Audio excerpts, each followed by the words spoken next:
अस्सलाम वालेकुम, नमस्ते और सत श्री अकाल। मैं थोड़ी दोस्त ते मैं थोड़ी होस्ट शगुफ्ता गिम्मी और शगुफ्ता गिम्मी जनाब गिम्मी टीवी यूके तो थोड़े नाल लाइव हैं और इस वक्त नमस्ते और सत श्री अकाल। मैं थोड़ी दोस्त ते मैं थोड़ी होस्ट शगुफ्ता गिम्मी जी।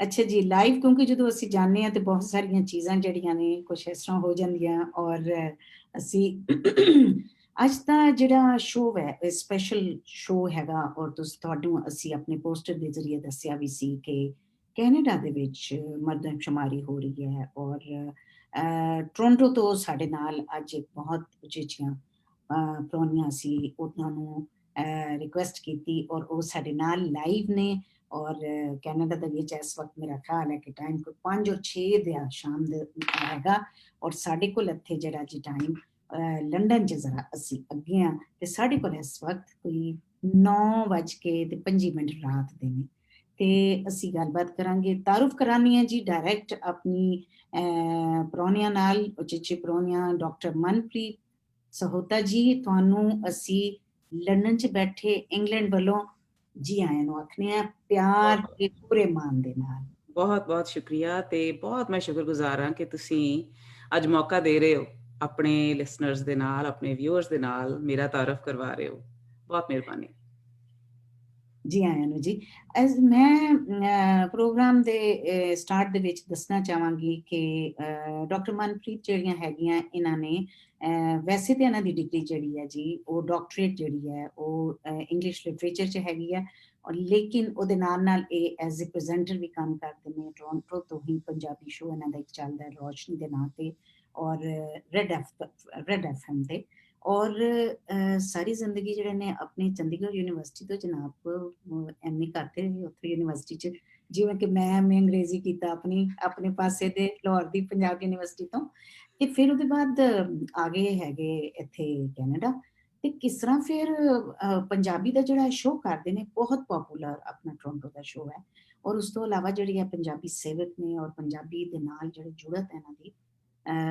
20 ਸਾਲ ਤੋਂ ਅੰਗਰੇਜ਼ੀ ਪੜ੍ਹਾਉਂਦੇ ਪਏ ਪਰ 20 ਸਾਲ ਦੇ ਨਾਲ ਨਾਲ ਆਪਣੀ ਮਾਂ ਬੋਲੀ ਨਾਲ ਆਪਣੀ ਉਹਦੇ ਨਾਲ ਵੀ ਜੁੜੇ ਹੋਏ ਨੇ ਔਰ ਪੰਜਾਬੀ ਦਾ ਕੰਮ ਵੀ ਕਰਦੇ ਪਏ ਨੇ ਔਰ ਉਸੇ ਸਾਂਝ ਨੇ ਸਾਨੂੰ ਦੋਵਾਂ ਨੂੰ ਅੱਜ ਜਿਹੜੀ ਅਸੀਂ ਮਰਦਮਸ਼ੁਮਾਰੀ ਜਿਹੜੀ ਕਿ 11 ਮਈ ਨੂੰ ਕੈਨੇਡਾ 'ਚ ਹੋ ਰਹੀ ਹੈ ਉਹਦੇ ਉੱਤੇ ਗੱਲਬਾਤ ਕਰਾਂਗੇ ਮੈਂ ਸਭ ਤੋਂ ਪਹਿਲੇ ਮਨਪ੍ਰੀਤ ਜੀ ਇਹ ਕਹਾਂਗੀ ਕਿ ਅੱਜ ਦਾ ਦਿਨ ਜਿਹੜਾ ਨਾ ਪੂਰੀ ਦੁਨੀਆ ਦੇ ਵਿੱਚ ਉਂਝ ਵੀ ਮਦਰ ਡੇ ਮਨਾਇਆ ਜਾ ਰਿਹਾ ਨਾ ਆਪਣੇ ਤੁਹਾਡੇ ਵਾਲੇ ਪਾਸੇ ਅਮਰੀਕਾ ਨਾਰਥ ਅਮਰੀਕਾ ਕੈਨੇਡਾ ਸਾਰੇ ਪਾਸੇ ਹਾਂਜੀ ਤੇ ਉਹ ਦੇਖੋ ਇਹ ਮੈਂ ਇੱਥੇ ਇਹ ਗੱਲ ਜ਼ਰੂਰ ਸਾਂਝ ਕਰਾਂਗੀ ਕਿ ਮਦਰ ਡੇ ਹੈ ਜਾਂ ਮਾਂ ਬੋਲੀ ਹੈ ਜਾਂ ਮਾਂ ਹੈ ਜਾਂ ਧਰਤੀ ਮਾਂ ਹੈ ਜਾਂ ਆਪਣੀ ਜ਼ਬਾਨ ਆਪਣੀ ਪੰਜਾਬੀ ਮਾਂ ਹੈ ਇਹ ਸਭ ਇੱਕੋ ਹੀ ਚੀਜ਼ਾਂ ਬਿਲਕੁਲ ਹੈ ਨਾ ਤੁਸੀਂ ਮੈਨੂੰ ਇਹ ਦੱਸੋ ਕਿ ਕੀ ਸੂਰਤ ਹਾਲ ਹੈ ਕੈਨੇਡਾ 'ਚ ਇਹ ਜਿਹੜੀ ਮਰਦਮਸ਼ੁਮਾਰੀ 'ਚ ਆਪਣੇ ਪੰਜਾਬੀ ਜਿਹੜੇ ਨੇ ਉੱਥੇ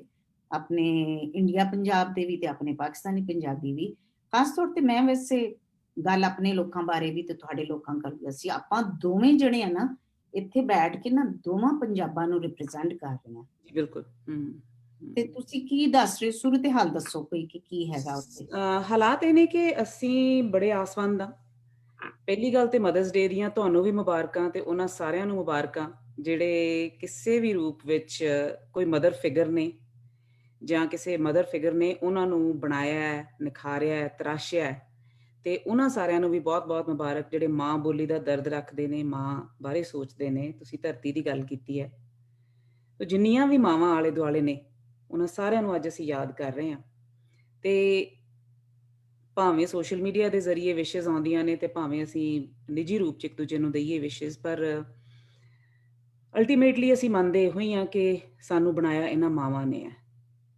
ਤੇ ਉਸ ਮਾਂ ਨੂੰ ਕੈਨੇਡਾ ਵਿੱਚ ਬੈਠਾ ਪੰਜਾਬੀ ਵੀ ਨਹੀਂ ਭੁੱਲਦਾ ਜਿਸ ਮਾਂ ਨੇ ਉਹਨੂੰ ਲਫ਼ਜ਼ ਦਿੱਤੇ ਨੇ ਆਪਣੇ ਆਪ ਨੂੰ ਐਕਸਪ੍ਰੈਸ ਕਰਨ ਵਾਸਤੇ ਆਪਣੇ ਆਪ ਨੂੰ ਆਪਣਾ ਜਜ਼ਬਾ ਦਿਖਾਉਣ ਵਾਸਤੇ ਸੋ ਅਸੀਂ ਆਸਵੰਦ ਬਹੁਤ ਜ਼ਿਆਦਾ ਹਾਂ ਕਿ ਪੰਜਾਬੀ ਅੱਜ ਦੀ ਤਰੀਕ ਵਿੱਚ ਇੱਥੇ 1 ਮਿਲੀਅਨ ਤੋਂ ਜ਼ਿਆਦਾ ਅਜਿਹੇ ਹੋਣਗੇ ਲੋਕ ਜਿਹੜੇ 1 ਮਿਲੀਅਨ ਤੋਂ ਜ਼ਿਆਦਾ ਨੇ ਜਿਹੜੇ ਪੰਜਾਬੀ ਬੋਲਦੇ ਆ ਜਦੋਂ ਪਿਛਲਾ ਸੈਂਸਸ ਹੋਇਆ ਸੀ ਤੇ ਉਦੋਂ ਕੋਈ ਅੱਧਾ ਕੁ ਮਿਲੀਅਨ ਲੋਕ ਸਨ ਕਰੀਬ 6.25 ਲੱਖ। ਤੇ ਅੱਜ ਕਿਉਂਕਿ 2016 ਤੋਂ ਮਗਰੋਂ ਹੁਣ ਜਦੋਂ ਨੰਬਰਸ ਅਸੀਂ ਦੇਖਦੇ ਹਾਂ, ਪਿਛਲਾ ਖੈਰ ਵੱਡਾ ਸੈਂਸਸ ਸਾਡਾ 2011 ਚ ਹੋਇਆ ਸੀ, ਲੇਕਿਨ 2016 ਦੇ ਨੰਬਰਸ ਨੇ ਵੀ ਕੁਝ ਸਾਨੂੰ ਅਜਿਹਾ ਦੱਸਿਆ ਕਿ ਤਕਰੀਬਨ 5,87,000 ਲੋਕੀ ਅਜਿਹੇ ਸਨ ਜਿਨ੍ਹਾਂ ਨੇ ਲਿਖਵਾਇਆ ਕਿ ਪੰਜਾਬੀ ਮਾਦਰੀ ਜ਼ਬਾਨ ਹੈ ਉਹਨਾਂ ਦੀ। ਤੇ ਹੁਣ ਸਾਨੂੰ ਉਮੀਦ ਇਹ ਹੈ ਕਿ ਕਿਉਂਕਿ ਪਿਛਲੇ 5-6 ਵਰ੍ਹਿਆਂ ਦੇ ਵਿੱਚ ਬਹੁਤ ਜ਼ਿਆਦਾ ਗਿਣਤੀ ਉਹਨਾਂ ਲੋਕਾਂ ਦੀ ਵਧੀ ਹੈ ਜਿਹੜੇ ਆਏ ਨੇ ਇੱਥੇ ਕੈਨੇਡਾ ਦੇ ਵਿੱਚ ਔਰ ਪੰਜਾਬ ਵੱਲੋਂ ਆਏ ਆ, ਕਿ ਉਮੀਦ ਇਹ ਹੈ ਕਿ ਉਹ ਲਿਖਾਉਣਗੇ ਆਪਣੀ ਜ਼ੁਬਾਨ ਪੰਜਾਬੀ। ਕਿਉਂਕਿ ਅਸੀਂ ਸੈਂਸਸ ਦੇ ਹਵਾਲੇ ਨਾਲ ਗੱਲ ਕਰ ਰਹੇ ਹਾਂ, ਪਹਿਲਾਂ ਤਾਂ ਇਹੀ ਕਲੀਅਰ ਕਰ ਲਈਏ ਕਿ ਸੈਂਸਸ ਸਾਡਾ ਇਸ ਵੇਲੇ ਚੱਲ ਰਿਹਾ ਹੈ, 11 ਮਈ ਨੂੰ ਇਹ ਕਲੋਜ਼ ਹੋ ਜਾਣਾ ਤੇ ਇਹ ਅਸੀਂ ਆਨਲਾਈਨ ਫਿਲ ਕਰਨਾ। ਉਹਦੇ ਵਾਸਤੇ ਸਭ ਲੋਕਾਂ ਨੂੰ ਐਕਸੈਸ ਕੋਡ ਆਏ ਹੋਏ ਨੇ ਤੇ ਉਹ ਐਕਸੈਸ ਕੋਡ ਫਿਲ ਕਰਕੇ ਤੇ ਵੈਬਸਾਈਟ ਦੇ ਉੱਤੇ ਜਾਣਾ ਤੇ ਉਹਦੇ ਤੇ ਫਿਰ ਕੁਝ ਸਵਾਲ ਹੋਣੇ ਨੇ। ਇਸ ਤੋਂ ਪਹਿਲਾਂ ਕਿ ਮੈਂ ਭੁੱਲ ਜਾਵਾਂ, ਜੇ ਤੁਸੀਂ ਇਜਾਜ਼ਤ ਦਿਓ ਤੇ ਮੈਂ ਉਹ ਤੁਹਾਨੂੰ ਦਿਖਾ ਦਿਆਂ। ਜੀ ਜ਼ਰੂਰ, ਦੁਬਾਰਾ ਜ਼ਰੂਰਤ ਪਈ ਤੇ ਆਪਾਂ ਉਹ ਵੀ ਬਿਲਕੁਲ। ਇਹ ਕਿਉਂਕਿ ਅੱਜ ਕੱਲ ਲੋਕਡਾਊਨ ਦੀ ਵਜ੍ਹਾ ਨਾਲ ਸਾਰਾ ਕੰਮ ਆਨਲਾਈਨ ਹੀ ਹੋ ਰਿਹਾ, ਤੇ ਜੀ ਉਹ ਤੁਸੀਂ ਦਿਖਾਓ ਜ਼ਰੂਰ, ਕਿਉਂਕਿ ਸਾਡੇ ਇੱਥੇ ਵੀ ਜਦੋਂ ਸੈਂਸਸ ਹੋਇਆ ਤੇ ਉਹ ਫਾਰਮ ਦਾ ਪਤਾ ਹੋਣਾ ਤੇ ਉਹ ਹੈ ਕੀ ਹੈ, ਤੁਸੀਂ ਬਿਲਕੁਲ ਕੁਇਕਲੀ ਉਹ ਜ਼ਰੂਰ ਦਿਖਾਓ ਜੀ। ਬਿਲਕੁਲ, ਮੈਂ 1 ਸੈਕਿੰਡ 'ਚ ਦਿਖਾਵਾਂਗੀ ਤੇ ਜੇ ਤੁਸੀਂ ਇਨੇਬਲ ਕਰੋ ਤੇ ਮੈਂ ਸਕਰੀਨ ਆਪਣੀ ਉਹਦੇ 'ਚ ਸ਼ੇਅਰ ਕਰ ਸਕਾਂਗੀ। ਹਾਂਜੀ, ਤੁਸੀਂ ਕਰ ਲਵੋ ਬਿਲਕੁਲ। ਇਹ ਹਾਂਜੀ ਹੁਣ ਤੁਹਾਡੇ ਕੋਲ ਹੀ ਹੈ, ਪਏ ਨੇ ਉਹ ਕਾਗਜ਼? ਉਹ ਜੀ ਮੈਂ ਉਹਦੀ ਫਾਈਲ ਸੇਵ ਕੀਤੀ ਹੋਈ ਹੈ। ਅੱਛਾ ਜੀ, ਦੱਸੋ ਜੀ, ਤੇ ਦਿਖਾਓ ਤੁਸੀਂ। ਤੇ ਮੈਨੂੰ ਹੁਣ ਤੁਸੀਂ ਮੈਂ ਹੁਣ ਕੀ ਕਰਾਂ, ਤੁਹਾਨੂੰ ਪਤਾ ਦਿਖਾ ਦਿੱਤਾ ਮੈਂ ਤੇ ਵਿਚਾਰੀ ਤੁਸੀਂ ਮੈਨੂੰ ਅਨਪੜ੍ਹ ਬੰਦੀ ਆ ਇਹਦੇ ਮਾਮਲੇ ਦੇ ਸ਼ੇਅਰ ਵਿੱਚ। ਜੀ, ਸਕਰੀਨ ਸ਼ੇਅਰ ਕਰਨ ਦੀ ਤੁਸੀਂ ਇਜਾਜ਼ਤ ਦੇਣੀ ਹੈ। ਜੀ ਜੀ, ਤੁਹਾਨੂੰ ਇਜਾਜ਼ਤ ਹੈ ਜੀ, ਕਰੋ। ਮੈਨੂੰ ਮੈਸੇਜ ਆ ਰਿਹਾ ਕਿ ਹੋਸਟ ਨੇ ਡਿਸੇਬਲ ਕੀਤੀ ਹੋਈ ਹੈ ਪਾਰਟਿਸਿਪੈਂਟ ਦੀ ਸਕਰੀਨ ਸ਼ੇਅਰਿੰਗ, ਤੁਸੀਂ ਲੁਕਾ ਕੇ ਰੱਖੀ ਹੋਈ ਹੈ। ਅੱਛਾ ਜੀ ਲਓ ਜੀ, ਫਿਰ ਤੁਸੀਂ ਗੱਲ ਕਰਦੇ ਜਾਓ, ਕਿਉਂਕਿ ਹੁਣ ਇਹ ਤੁਹਾਡੀ ਜਿਹੜੀ ਹੋਸਟ ਆ ਨਾ, ਇਹ ਤੇ ਵਿਚਾਰੀ ਮੈਂ ਬੜਾ ਕੁਝ ਸਿੱਖਦੀ ਪਈ ਆ ਉਹਦੇ ਚਲੋ ਕੋਈ ਵਿੱਚ ਸਕਰੀਨ ਸ਼ੇਅਰ ਵੀ, ਕਿਉਂਕਿ ਮੇਰੇ ਬੰਦੇ ਜਿਹੜੇ ਬੈਠੇ ਨੇ ਨਾ ਐਡਮਨ ਦੇ, ਉਹ ਤੇ ਮੈਨੂੰ ਇੱਥੋਂ ਗਾਈਡਲਾਈਨ ਦੇ ਰਹੇ ਨੇ ਉੱਥੋਂ ਕੋਈ ਪਾਕਿਸਤਾਨ। ਗੱਲ ਨਹੀਂ, ਕੋਈ ਗੱਲ ਨਹੀਂ। ਇਸ ਤਰ੍ਹਾਂ ਕਰਾਂਗੇ ਨਾ ਕਿ ਜਦੋਂ ਜੇ ਤੁਸੀਂ ਇਹ ਟਾਕ ਫੇਸਬੁੱਕ ਤੇ ਪਾਉਣੀ ਹੈ ਤੇ ਉਹਦੇ ਸਕਰੀਨ ਸ਼ਾਟਸ ਮੈਂ ਸ਼ੇਅਰ ਤੁਹਾਡੇ ਨਾਲ ਕਰਾਂਗੀ, ਤੁਸੀਂ ਸਗੋਂ ਬੇਸ਼ੱਕ ਪਾ ਦੇਣਾ ਹੈ ਨਾ। ਬਿਲਕੁਲ ਠੀਕ। ਉਹਦੇ ਵਿੱਚ ਜਾਣਨ ਦੀ ਜ਼ਰੂਰਤ ਹੈ, ਖਾਸ ਤੌਰ ਤੇ ਜੇ ਸਾਨੂੰ ਕੈਨੇਡੀਅਨਸ ਦੇਖ ਰਹੇ ਨੇ ਤੇ ਜਿਹੜੇ ਕਿਤੇ ਵੀ ਬੈਠੇ ਸੈਂਸਸ ਪੂਰਾ ਕਰਨਾ ਚਾਹੁੰਦੇ ਨੇ, ਤੇ ਉਹਨਾਂ ਵਾਸਤੇ ਜਾਣਨਾ ਜ਼ਰੂਰੀ ਹੈ ਕਿ ਇਸ ਸੈਂਸਸ ਦੇ ਵਿੱਚ ਸਵਾਲ ਨੰਬਰ 9A, ਸਵਾਲ ਨੰਬਰ 9B ਤੇ 10, ਇਹ ਤਿੰਨੇ ਸਵਾਲ ਤੁਹਾਨੂੰ 3 ਚੀਜ਼ਾਂ ਪੁੱਛਦੇ ਨੇ। ਇੱਕ ਤਾਂ ਇਹ ਪੁੱਛਦੇ ਨੇ ਕਿ ਤੁਸੀਂ ਛੋਟੇ ਹੁੰਦਿਆਂ ਤੋਂ ਕਿਹੜੀ ਜ਼ੁਬਾਨ ਬੋਲ ਰਹੇ ਹੋ। ਦੂਸਰਾ ਇਹ ਪੁੱਛਦੇ ਨੇ ਕਿ ਤੁਸੀਂ ਘਰ ਦੇ ਵਿੱਚ ਤੁਹਾਡੇ ਕਿਹੜੀ ਜ਼ੁਬਾਨ ਬੋਲੀ ਜਾਂਦੀ ਹੈ ਸਭ ਤੋਂ ਜ਼ਿਆਦਾ। ਤੇ ਤੀਸਰੀ ਇਹ ਕਿ ਤੁਹਾਡੀ ਮੁਹਾਰਤ ਕਿਹੜੀ ਜ਼ੁਬਾਨ ਦੇ ਵਿੱਚ ਸਭ ਤੋਂ ਜ਼ਿਆਦਾ ਹੈ। ਇੱਕ ਤੋਂ ਵੱਧ ਜ਼ੁਬਾਨਾਂ ਵੀ ਹੋ ਸਕਦੀਆਂ ਨੇ। ਔਰ ਉਹਦੇ ਵਿੱਚ ਜ਼ਰੂਰੀ ਹੈ ਕਿ ਹਰ ਪੰਜਾਬੀ ਜ਼ਰੂਰ ਫਿਲ ਕਰੇ। ਉਹ ਪੰਜਾਬੀ ਨੂੰ ਉੱਥੇ ਜਿੱਥੇ ਅਦਰ ਲੈਂਗੁਏਜਸ ਆਉਂਦਾ ਹੈ, ਉੱਥੇ ਇਹ ਜ਼ਰੂਰ ਲਿਖੇ ਕਿ ਪੰਜਾਬੀ ਉਹ ਬੋਲ ਸਕਦੇ ਨੇ, ਪੰਜਾਬੀ ਸਮਝ ਸਕਦੇ ਨੇ, ਜਾਂ ਉਹਨਾਂ ਦੇ ਘਰਾਂ ਵਿੱਚ ਪੰਜਾਬੀ ਬੋਲੀ ਜਾਂਦੀ ਹੈ। ਸੋ ਉਹਦਾ ਜ਼ਿਕਰ ਹੋਣਾ ਬਹੁਤ ਜ਼ਰੂਰੀ ਹੈ ਸੈਂਸਸ ਦੇ ਵਿੱਚ। ਅੱਛਾ, ਤੁਸੀਂ ਕੀ ਸਮਝਦੇ ਹੋ ਕਿ ਆਪਣੇ ਦੇਖੋ ਜਿਹੜੇ ਨੇ ਆਪਣੀ ਸਿੱਖ ਕਮਿਊਨਿਟੀ ਹੈ, ਜਾਂ ਜਿਹੜੀ ਹਿੰਦੂ ਕਮਿਊਨਿਟੀ ਹੈ, ਤੇ ਇਸੇ ਤਰ੍ਹਾਂ ਜਿਹੜੀ ਪਾਕਿਸਤਾਨੀ ਕਮਿਊਨਿਟੀ ਹੈ, ਮੁਸਲਿਮਸ ਨੇ, ਇਹ ਕੀ ਰੇਸ਼ੋ ਹੈ ਉੱਥੇ? ਉਹ ਤੇ ਜਿਹੜੀ ਸਿੱਖ ਕਮਿਊਨਿਟੀ, ਉਹ ਤੇ ਵੈਸੇ ਹੀ ਪੰਜਾਬੀ ਘਰਾਂ 'ਚ ਕਰਦੇ ਨੇ, ਕਿ ਉਹ ਵੀ ਥੋੜਾ ਜਿਹਾ ਪੰਜਾਬੀ ਲਿਖਣ ਤੋਂ ਰਿਲੈਕਟੈਂਟ ਨੇ, ਜਾਂ ਉਹਨਾਂ ਨੂੰ ਵੀ ਕੋਈ ਅਵੇਅਰਨੈਸ ਦੀ ਜ਼ਰੂਰਤ ਹੈ? ਜਾਂ ਜਿਹੜੀ ਮੈਂ ਖਾਸ ਤੌਰ ਤੇ ਇੱਥੇ ਗੱਲ ਕਰਾਂਗੀ, ਜਿਹੜੀ ਮੇਰੀ ਰਿਸਰਚ ਹੈ, ਉਹਦੇ ਵਿੱਚ ਸਾਡੇ ਜਿਹੜੇ ਪਾਕਿਸਤਾਨੀ ਮੁਸਲਮਾਨ ਹੈਗੇ ਆ ਨਾ, ਉਹ 2 ਹਿੱਸਿਆਂ 'ਚ ਡਿਵਾਈਡ ਹੋ ਜਾਂਦੇ ਨੇ, ਉਰਦੂ 'ਚ ਤੇ ਪੰਜਾਬੀ 'ਚ। ਈਵਨ ਜਿਹੜੇ ਪੰਜਾਬੀ ਨੇ, ਦੇਖੋ ਜਿਹੜੇ ਉਰਦੂ ਸਪੀਕਿੰਗ ਆ, ਉਹ ਤੇ ਆਪਣੀ ਮਦਰ ਟੰਗ ਉਰਦੂ ਹੀ ਲਿਖਣ। ਜਿਹੜੇ ਪੰਜਾਬੀ ਹੈਗੇ ਆ, ਉਹਨਾਂ ਦੀ ਕੀ ਰੇਸ਼ੋ ਹੈ? ਉਹ ਕੀ ਸੂਰਤ ਹਾਲ ਤੁਸੀਂ ਦੇਖਦੇ ਹੋ ਉੱਥੇ ਟੋਰਾਂਟੋ ਦੇ ਵਿੱਚ? ਰੇਸ਼ੋ ਨੂੰ ਸ਼ਾਇਦ ਮੈਂ ਨਾ ਤੁਹਾਨੂੰ ਐਗਜ਼ੈਕਟ ਨੰਬਰ ਦੇ ਸਕਾਂ, ਜਨਰਲ ਦੱਸਣਾ ਚਾਹਾਂਗੀ। ਲੇਕਿਨ ਪੰਜਾਬ ਤੋਂ ਜਿੰਨੇ ਵੀ ਇੱਥੇ ਆਏ ਹੋਏ ਨੇ ਲੋਕ, ਜੇ ਮੈਂ ਭਾਰਤੀ ਪੰਜਾਬ ਦੀ ਗੱਲ ਕਰਾਂ ਤੇ 3 ਧਰਮਾਂ ਦੇ ਲੋਕ ਇੱਥੇ ਨੇ। ਸਿੱਖ ਬਹੁਤਾਤ ਵਿੱਚ ਨੇ, ਹਿੰਦੂ ਪੰਜਾਬੀ ਨੇ, ਮੁਸਲਮਾਨ ਪੰਜਾਬੀ ਨੇ। ਫਿਰ ਪੱਛਮੀ ਪੰਜਾਬ ਵੱਲੋਂ ਤੁਹਾਡੇ ਜਿਹੜੇ ਪਾਕਿਸਤਾਨੀ ਕੈਨੇਡੀਅਨਸ ਨੇ, ਉਹਨਾਂ ਦੇ ਵਿੱਚ ਵੀ ਬਹੁਤ ਅਜਿਹੇ ਲੋਕ ਨੇ ਜਿਹੜੇ ਪੰਜਾਬ ਤੋਂ ਨੇ। ਉਹ ਤੁਹਾਨੂੰ ਪਤਾ ਖੈਰ ਪੰਜਾਬ ਦੇ ਵਿੱਚ ਤੇ ਪਾਕਿਸਤਾਨ ਦੇ ਵਿੱਚ ਤੇ 60% ਪੰਜਾਬੀ ਹੀ ਨੇ, ਜੇ ਮੈਂ ਗਲਤ ਨਹੀਂ ਤੇ ਉਹਨਾਂ ਦੇ ਵਿੱਚੋਂ ਇੱਥੇ ਬੜੇ ਸਾਡੇ ਸਾਥੀ ਹੋਏ ਨੇ। ਤੇ ਜਿਵੇਂ ਤੁਸੀਂ ਕਿਹਾ ਨਾ ਕਿ ਵੀ ਕਈ ਵਾਰੀ ਕੀ ਹੁੰਦਾ ਹੈ ਕਿ ਕਿਸੇ ਮਜਬੂਰੀ ਵਸ ਜਾਂ ਕਿਸੇ ਕੰਪਲੈਕਸ ਵਸ ਤੁਸੀਂ ਆਪਣੀ ਮਾਂ ਨੂੰ ਕਈ ਵਾਰੀ ਜੱਫੀ ਨਹੀਂ ਪਾ ਸਕਦੇ।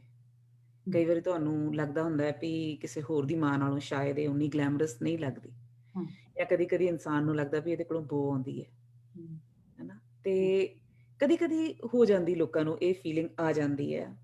ਇਵੇਂ ਹੀ ਜਿਵੇਂ ਪਾਕਿਸਤਾਨ ਦੇ ਵਿੱਚ ਕਈ ਪੰਜਾਬੀ ਸ਼ਰਮੋ-ਸ਼ਰਮੀ ਪੰਜਾਬੀ ਨਾਂ ਲਿਖਾਉਣ ਤੇ ਉਰਦੂ ਲਿਖਵਾ ਦੇਣ।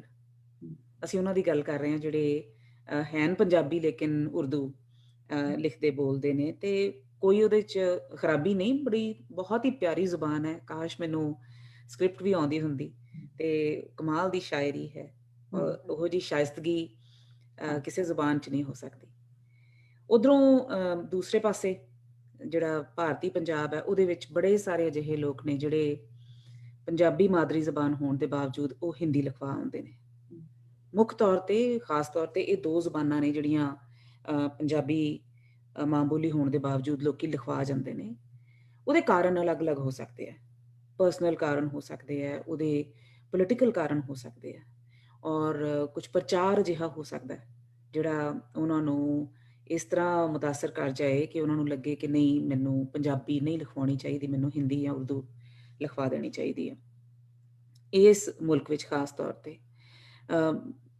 ਜਿਨ੍ਹਾਂ ਚੀਜ਼ਾਂ ਤੋਂ ਫਿਰ ਉਹ ਅਫੈਕਟ ਹੁੰਦੇ ਨੇ, ਕਈ ਵਾਰੀ ਉਹ ਚੀਜ਼ਾਂ ਬੜੀਆਂ ਫਲਿਮਜ਼ੀ ਹੁੰਦੀਆਂ ਤੇ ਉਹਨਾਂ ਨੂੰ ਕੋਈ ਦੱਸਣ ਵਾਲਾ ਨਹੀਂ ਹੁੰਦਾ ਕਿ ਇਸ ਚੀਜ਼ ਦਾ ਤੁਹਾਨੂੰ ਨੁਕਸਾਨ ਕੀ ਹੋ ਸਕਦਾ ਹੈ, ਜਾਂ ਕਲੈਕਟਿਵਲੀ ਸਾਨੂੰ ਸਾਰੇ ਪੰਜਾਬੀਆਂ ਨੂੰ ਕੀ ਨੁਕਸਾਨ ਹੋ ਸਕਦਾ ਹੈ। ਹੁਣ ਜੇ ਤੁਸੀਂ 2016 ਦਾ ਵੇਖੋ, ਜਿਹੜਾ ਨੰਬਰਸ ਆਏ ਸਾਡੇ ਕੋਲ, ਉਹਦੇ ਵਿੱਚ ਸਾਨੂੰ ਪਤਾ ਕੀ ਲੱਗਿਆ ਕਿ ਵੈਨਕੂਵਰ ਤੇ ਟੋਰਾਂਟੋ, ਜਿਹੜੇ ਕੈਨੇਡਾ ਦੇ ਦੋ ਬੜੇ ਵੱਡੇ ਸ਼ਹਿਰ ਨੇ, ਇਹਨਾਂ ਦੇ ਵਿੱਚ ਟੌਪ ਦੀਆਂ 5 ਜ਼ੁਬਾਨਾਂ ਦੇ ਵਿੱਚੋਂ ਪੰਜਾਬੀ ਨੰਬਰ 2 ਤੇ ਆਉਂਦੀ ਹੈ, ਜਿਨ੍ਹਾਂ ਨੂੰ ਸੋ ਕਾਲਡ ਫੋਰਨ ਲੈਂਗੁਏਜਸ ਆਖਦੇ ਨੇ, ਜਾਂ ਜਿਨ੍ਹਾਂ ਨੂੰ ਇਮੀਗ੍ਰੈਂਟ ਲੈਂਗੁਏਜਸ ਆਖਦੇ ਨੇ। ਉਹਨਾਂ ਦੇ ਵਿੱਚ ਪੰਜਾਬੀ ਔਰ ਚਾਈਨੀਜ਼ ਮੁੱਖ ਤੌਰ ਤੇ ਇਹ ਕਾਊਂਟ ਹੁੰਦੀਆਂ। ਹਾਲਾਂਕਿ ਕੈਨੇਡਾ ਦੀਆਂ ਆਫੀਸ਼ੀਅਲ ਲੈਂਗੁਏਜਸ ਇੰਗਲਿਸ਼ ਤੇ ਫ੍ਰੈਂਚ ਨੇ। ਉਹਨਾਂ ਤੋਂ ਬਾਅਦ ਜੇ ਕੋਈ ਹੋਰ ਜ਼ੁਬਾਨ ਹੈ ਤੇ ਪਹਿਲਾਂ ਚਾਈਨੀਜ਼ ਹੈ ਤੇ ਫਿਰ ਪੰਜਾਬੀ ਹੈ। ਜੇ ਤੁਸੀਂ ਕੈਨੇਡਾ ਦੇ, ਸਮੁੱਚੇ ਕੈਨੇਡਾ ਦੇ ਤੁਸੀਂ ਨੰਬਰਸ ਵੇਖੋ ਤੇ ਉਹਦੇ ਵਿੱਚ ਵੀ ਪਹਿਲੀਆਂ 5 ਜ਼ੁਬਾਨਾਂ ਵਿੱਚੋਂ ਪੰਜਾਬੀ ਹੈ। ਇਹਦਾ ਮਤਲਬ ਪੰਜਾਬੀ ਬੋਲਣ ਵਾਲੇ, ਪੰਜਾਬੀ ਲਿਖਵਾਉਣ ਵਾਲੇ ਬੜੇ ਲੋਕ ਹੈਗੇ ਨੇ। ਲੇਕਿਨ ਰੀਜ਼ਨ ਅਲੱਗ-ਅਲੱਗ ਹੋ ਸਕਦੇ ਆ। ਉਹਦੇ ਵਿੱਚ ਸਰਕਾਰ ਦੀਆਂ ਵੀ ਕੁਝ ਪਾਲਿਸੀਜ਼ ਨੇ, ਲੇਕਿਨ ਮੈਂ ਇਹ ਮੰਨਦੀ ਹਾਂ ਕਿ ਜ਼ਿਆਦਾ ਤੌਰ ਤੇ ਸਾਡਾ ਨਿੱਜੀ ਪਰਸਨਲ ਕੀ ਸਟੈਂਡ ਹੈ ਆਪਣੀ ਜ਼ੁਬਾਨ ਨੂੰ ਲੈ ਕੇ, ਉਹ ਜ਼ਿਆਦਾ ਡਿਸਾਈਡ ਕਰਦਾ ਹੈ ਕਿ ਅਸੀਂ ਉਹਨੂੰ ਪੰਜਾਬੀ ਡਿਕਲੇਅਰ ਕਰਨਾ ਹੈ ਕਿ ਨਹੀਂ ਕਰਨਾ। ਵੱਡੀ ਗੱਲ ਤੇ ਇਹ ਹੈ ਕਿ ਜੇ ਤੁਹਾਡੇ ਘਰ 'ਚ ਖਾਸ ਤੌਰ ਤੇ ਪੰਜਾਬੀ ਬੋਲੀ ਜਾਂਦੀ ਹੈ ਤੇ ਫਿਰ ਤੁਸੀਂ ਪੰਜਾਬੀ ਹੀ ਹੋ, ਫਿਰ ਤੁਹਾਡੀ ਮਾਦਰੀ ਜ਼ੁਬਾਨ ਪੰਜਾਬੀ ਹੀ ਹੈ। ਤੇ ਜੇ ਤੁਸੀਂ ਜਾਣਬੁੱਝ ਕੇ ਘਰ ਵਿੱਚ ਪੰਜਾਬੀ ਅਵੋਇਡ ਕਰ ਰਹੇ ਹੋ, ਇਹ ਸੋਚ ਕੇ ਕਿ ਤੁਸੀਂ ਹੁਣ ਕਿਉਂਕਿ ਬਗਾਨੇ ਮੁਲਕ ਆ ਗਏ ਹੋ ਤੇ ਤੁਹਾਨੂੰ ਇੰਗਲਿਸ਼ ਬੋਲਣੀ ਚਾਹੀਦੀ ਹੈ, ਤੇ ਇਹ ਵੀ ਪੋਸੀਬਲ ਹੈ ਕਿ ਤੁਸੀਂ ਉਹ ਦੋ ਬੇੜੀਆਂ ਦੇ ਸਵਾਰ ਹੋਵੋ। ਇੱਕ ਜਨਰੇਸ਼ਨ ਅਜਿਹੀ ਹੋਏ ਜਿਹੜੀ ਦੋ ਬੇੜੀਆਂ ਦੀ ਸਵਾਰ ਹੋਵੇ, ਦੂਜੀ ਜਨਰੇਸ਼ਨ ਅਜਿਹੀ ਹੋਵੇ ਜਿਹੜੀ ਆਪਣੀ ਜ਼ੁਬਾਨ ਨਾਲ ਕਨੈਕਟ ਨਹੀਂ ਕਰ ਸਕੀ, ਕਿਉਂਕਿ ਉਹਨੂੰ ਪਤਾ ਹੈ ਕਿ ਸਕਸੈਸ ਵਾਸਤੇ ਮੈਨੂੰ ਅੰਗਰੇਜ਼ੀ ਵੱਲ ਜਾਂ ਫਰਾਂਸੀਸੀ ਵੱਲ ਜਾਣਾ ਪੈਣਾ।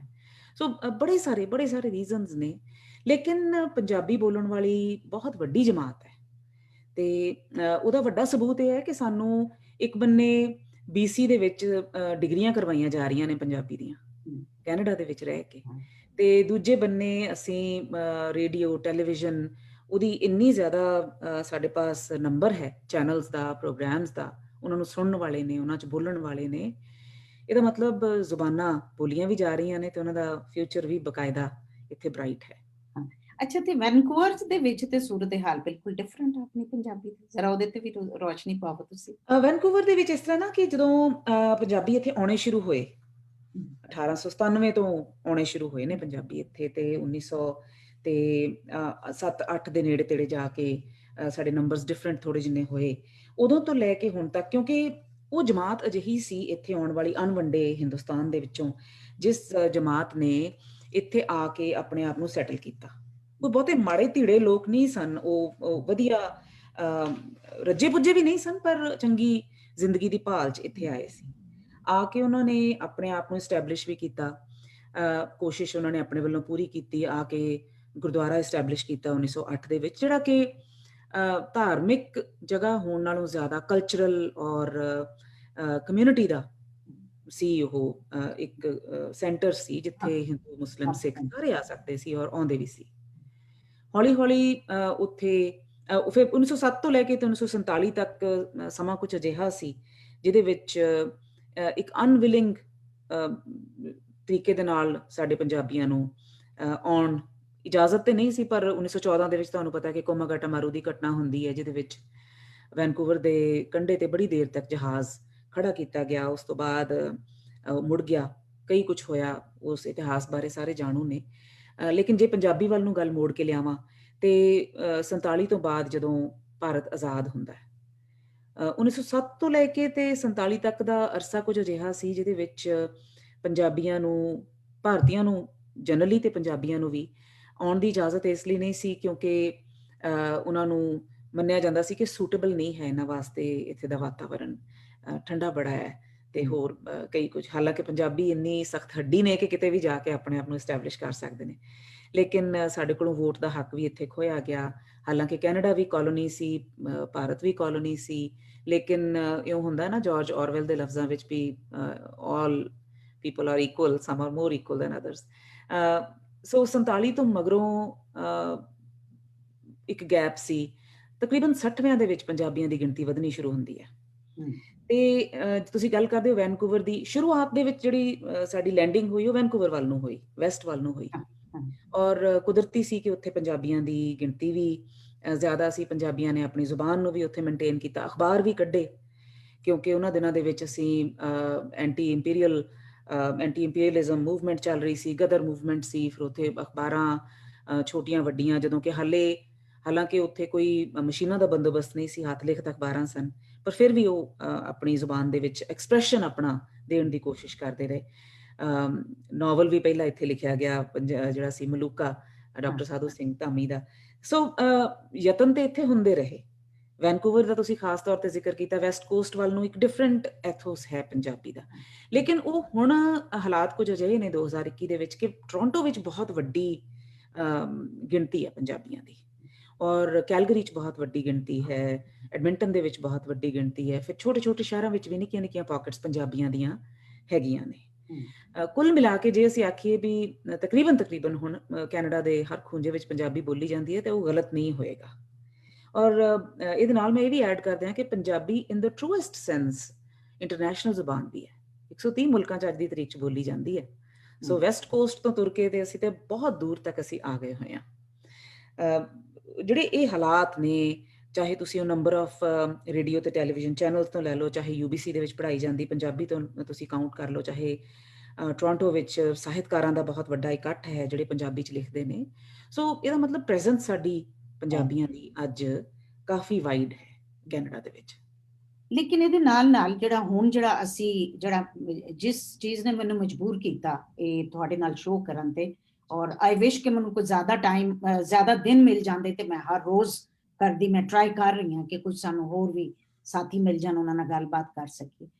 ਇਹ ਦੇਖੋ ਕਿ ਹਲੇ ਵੀ ਉਹ ਇੱਕ ਕੰਪੇਨ ਜਿਹੀ ਚੱਲੀ ਹੋਈ ਹੈ, ਡਿਵਾਈਡ ਐਂਡ ਰੂਲ ਵਾਲੀ ਗੱਲ ਹੈਗੀ ਆ ਆਪਣੇ ਪੰਜਾਬੀਆਂ 'ਚ, ਔਰ ਜਿਹੜਾ ਮਜ਼ਹਬੀ ਹਿਸਾਬ ਦੇ ਨਾਲ ਕਿ ਇਹਨੂੰ ਜਿਹੜਾ ਸਿੱਖੀ ਦੇ ਨਾਲ ਜੋੜਦੇ ਨੇ, ਤੇ ਇਹ ਸਿੱਖ ਮਤ ਤੇ ਸਿੱਖ ਮਜ਼ਹਬ ਤੇ ਆਇਆ ਜੀ 500 ਸਾਲ ਪਹਿਲੇ, ਤੇ ਪੰਜਾਬੀ ਤੇ ਹੈਗੀ ਆ ਹਜ਼ਾਰਾਂ ਸਾਲ ਪਹਿਲੇ। ਤੇ ਇਹਦੇ ਵਿੱਚ ਜਿਹੜੀ ਹੈ ਕੀ ਤੁਸੀਂ ਸਮਝਦੇ ਹੋ ਕਿ ਕਿਹੜੀ ਚੀਜ਼ ਦੀ ਜ਼ਰੂਰਤ ਆ ਕਿ ਅਸੀਂ ਸਮਝੀਏ ਕਿ ਸਾਨੂੰ ਇਸ ਮਰਦਮਸ਼ੁਮਾਰੀ 'ਚ ਸਾਡੇ ਪੰਜਾਬੀ ਜਿਹੜੇ ਨੇ ਉਹ ਡਿਵਾਈਡ ਨਾ ਹੋਣ। ਪੰਜਾਬੀ ਜਿਹੜੇ ਨੇ ਉਹ ਜਿਹੜਾ ਵੀ ਪੰਜਾਬੀ, ਬੇਸ਼ੱਕ ਉਹ ਕੋਈ ਵੀ ਪੰਜਾਬੀ ਹੈਗਾ, ਉਹ ਉੱਥੇ ਹੈਗਾ ਤੇ ਉਹ ਉਸ ਮਰਦਮਸ਼ੁਮਾਰੀ 'ਚ ਆਪਣੇ ਆਪ ਨੂੰ ਆਪਣੀ ਮਾਂ ਬੋਲੀ ਜਿਹੜੀ ਆ ਪੰਜਾਬੀ ਲਿਖੇ। ਦੇਖੋ, ਸਭ ਤੋਂ ਪਹਿਲਾਂ ਤੇ ਇਹ ਸਮਝਣ ਦੀ ਜ਼ਰੂਰਤ ਹੈ ਕਿ ਜ਼ੁਬਾਨ ਦਾ, ਭਾਸ਼ਾ ਦਾ, ਲੈਂਗੁਏਜ ਦਾ ਰੋਲ ਕੀ ਹੈ ਸਾਡੀ ਜ਼ਿੰਦਗੀ ਦੇ ਵਿੱਚ।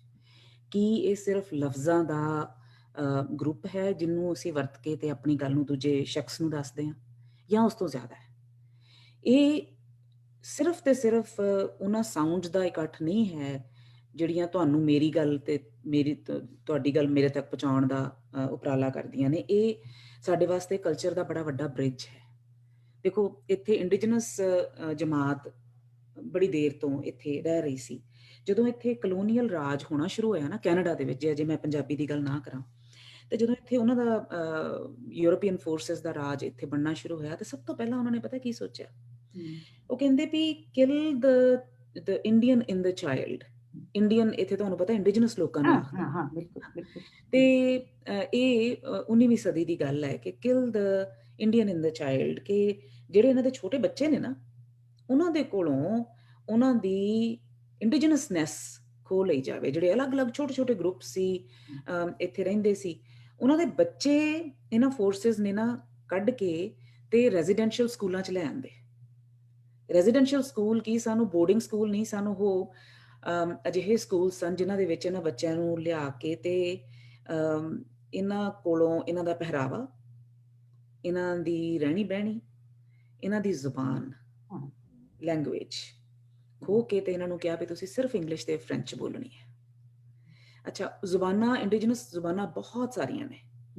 ਛੋਟਾ ਜਿੰਨਾ ਵੀ ਗਰੁੱਪ ਕੋਈ ਇੰਡੀਜਨਸ ਹੋਏਗਾ ਨਾ, ਉਹਦੀ ਆਪਣੀ ਜ਼ੁਬਾਨ ਹੈ, ਔਰ ਉਹ ਵਿਲੱਖਣ ਜ਼ੁਬਾਨ ਹੈ, ਬੜੀ ਵੱਖਰੀ ਹੈ ਔਰ ਡਿਸਟਿੰਕਟ ਹੈ ਬਾਕੀ ਗਰੁੱਪਸ ਤੋਂ।